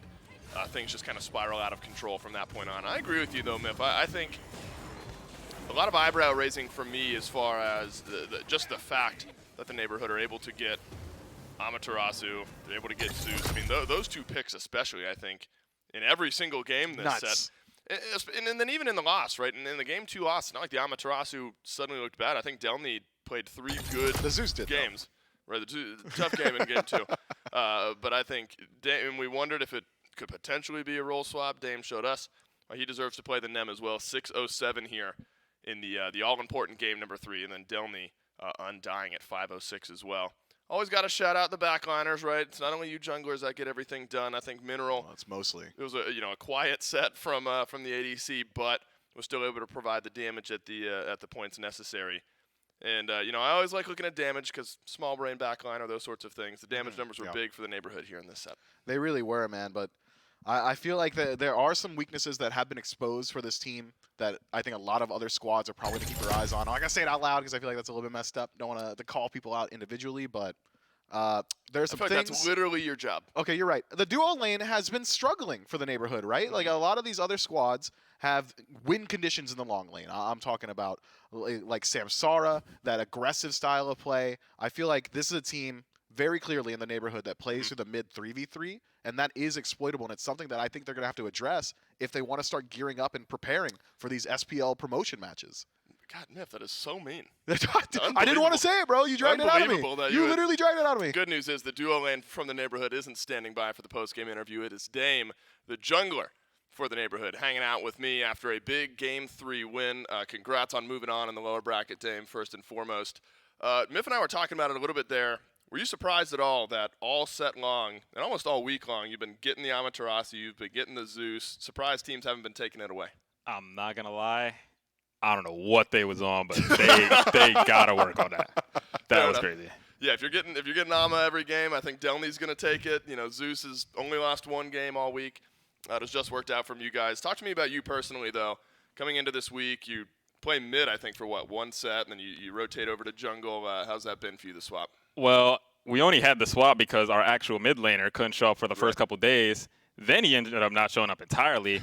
So we played mid. I played mid day one. So Frank could play jungle because that's his like main role when he used to play comp. We lost. So I'm like, okay, I can't go home just playing mid. That's boring. So I said, let's swap, and now we winning. Yeah, now you're winning. Look, the Gilgamesh has been looking good for you. That's something teams I think need to look at, maybe consider taking away. It's a Game 1 win, a Game 3 win. In your mind, what are some takeaways from Game 2, the loss, that you guys want to work on moving forward? Vonnie cannot only play the gods he tweets. Do we consider him a liar if he plays a pick that's not on one of those tweets? No, he'll have a new tweet tomorrow. Don't worry. We'll work it out. We'll have a new tweet. He'll have new gods. We got this. That's what I said. He just keeps adding tweets to it. Talk to me about, as you move on through this lower bracket run, is it starting to become a little bit more real for you guys? You're a few sets away from potentially qualifying into the SPL, or are you just taking it one game at a time? I'm just here to knock people out the tournament. That's right. I'm That's just here to right. knock them out. So you're playing more to make other people lose than for you to like win for yourself, would you say? Well, I always play to win, but I mean, them losing is way more satisfying than me winning. God, you're on this team. Congrats on the win. Looking forward to you knocking more people out of the tournament as the week goes on, and best of luck in your future games. Gotcha. All right, more people are on your team here, Miff. Can't believe it. The neighborhood moving on. A chance to knock out some teams later on this weekend. I like the confidence from Dame there. He's like, look, I play mid. I got to show something in the jungle. And if you're looking at somebody who's made a lot of highlight plays so far throughout this week and what I assume will be continued highlight plays in the weekend, Dame comes to mind for me. I mean, the Bastet cat kick on the Gilgamesh. That is individually the coolest play we've seen one of the coolest plays ever. But then in that same game, he's like jumping over high mults. I mean, the guy is playing great jungle at the right time. That is 2 of 4 sets in the books. We have got a lot of fun sets to round out the day so far. We had some good knockout games. Now we've got the upper bracket games coming up. Oni Homies versus Fun Havers. Duck Club versus Winter Dogs. And so Miff, the namesake of Leon's team, nobody's favorite, I think we're moving into the opposite here. A lot of fan favorite teams still remaining in this upper bracket, sending and so the pressure off a little bit. Of course, you'd love to just go ahead and move on to the winner's bracket, qualify in tomorrow. We will be qualifying a team tomorrow. But I think you look at Oni Homies and Fun Havers, this next matchup that we have, always going to be favored, I think, in any match they play this weekend, the Oni Homies. Yeah, I think so. It's just that SPL pedigree, the ability to have been teaming together for an entire year, playing against the best in the business. That veteranship really starts to add up. And match 3 should be very fun. The other side has also got some good name recognition, some SPL talent in their own right. But I've got my eyes on match 4, man. I was going to ask. The Duck Club versus Winter Dogs, I feel like that has a lot to show. I mean, I want to be dramatic with it. I see a world where the winner of Duck Club and Winter Dogs is the other team that ends up qualifying into the SPL. I mean, anything can happen. That's the beauty of this tournament. Teams can make runs. The neighborhood's starting to play some really good Smite.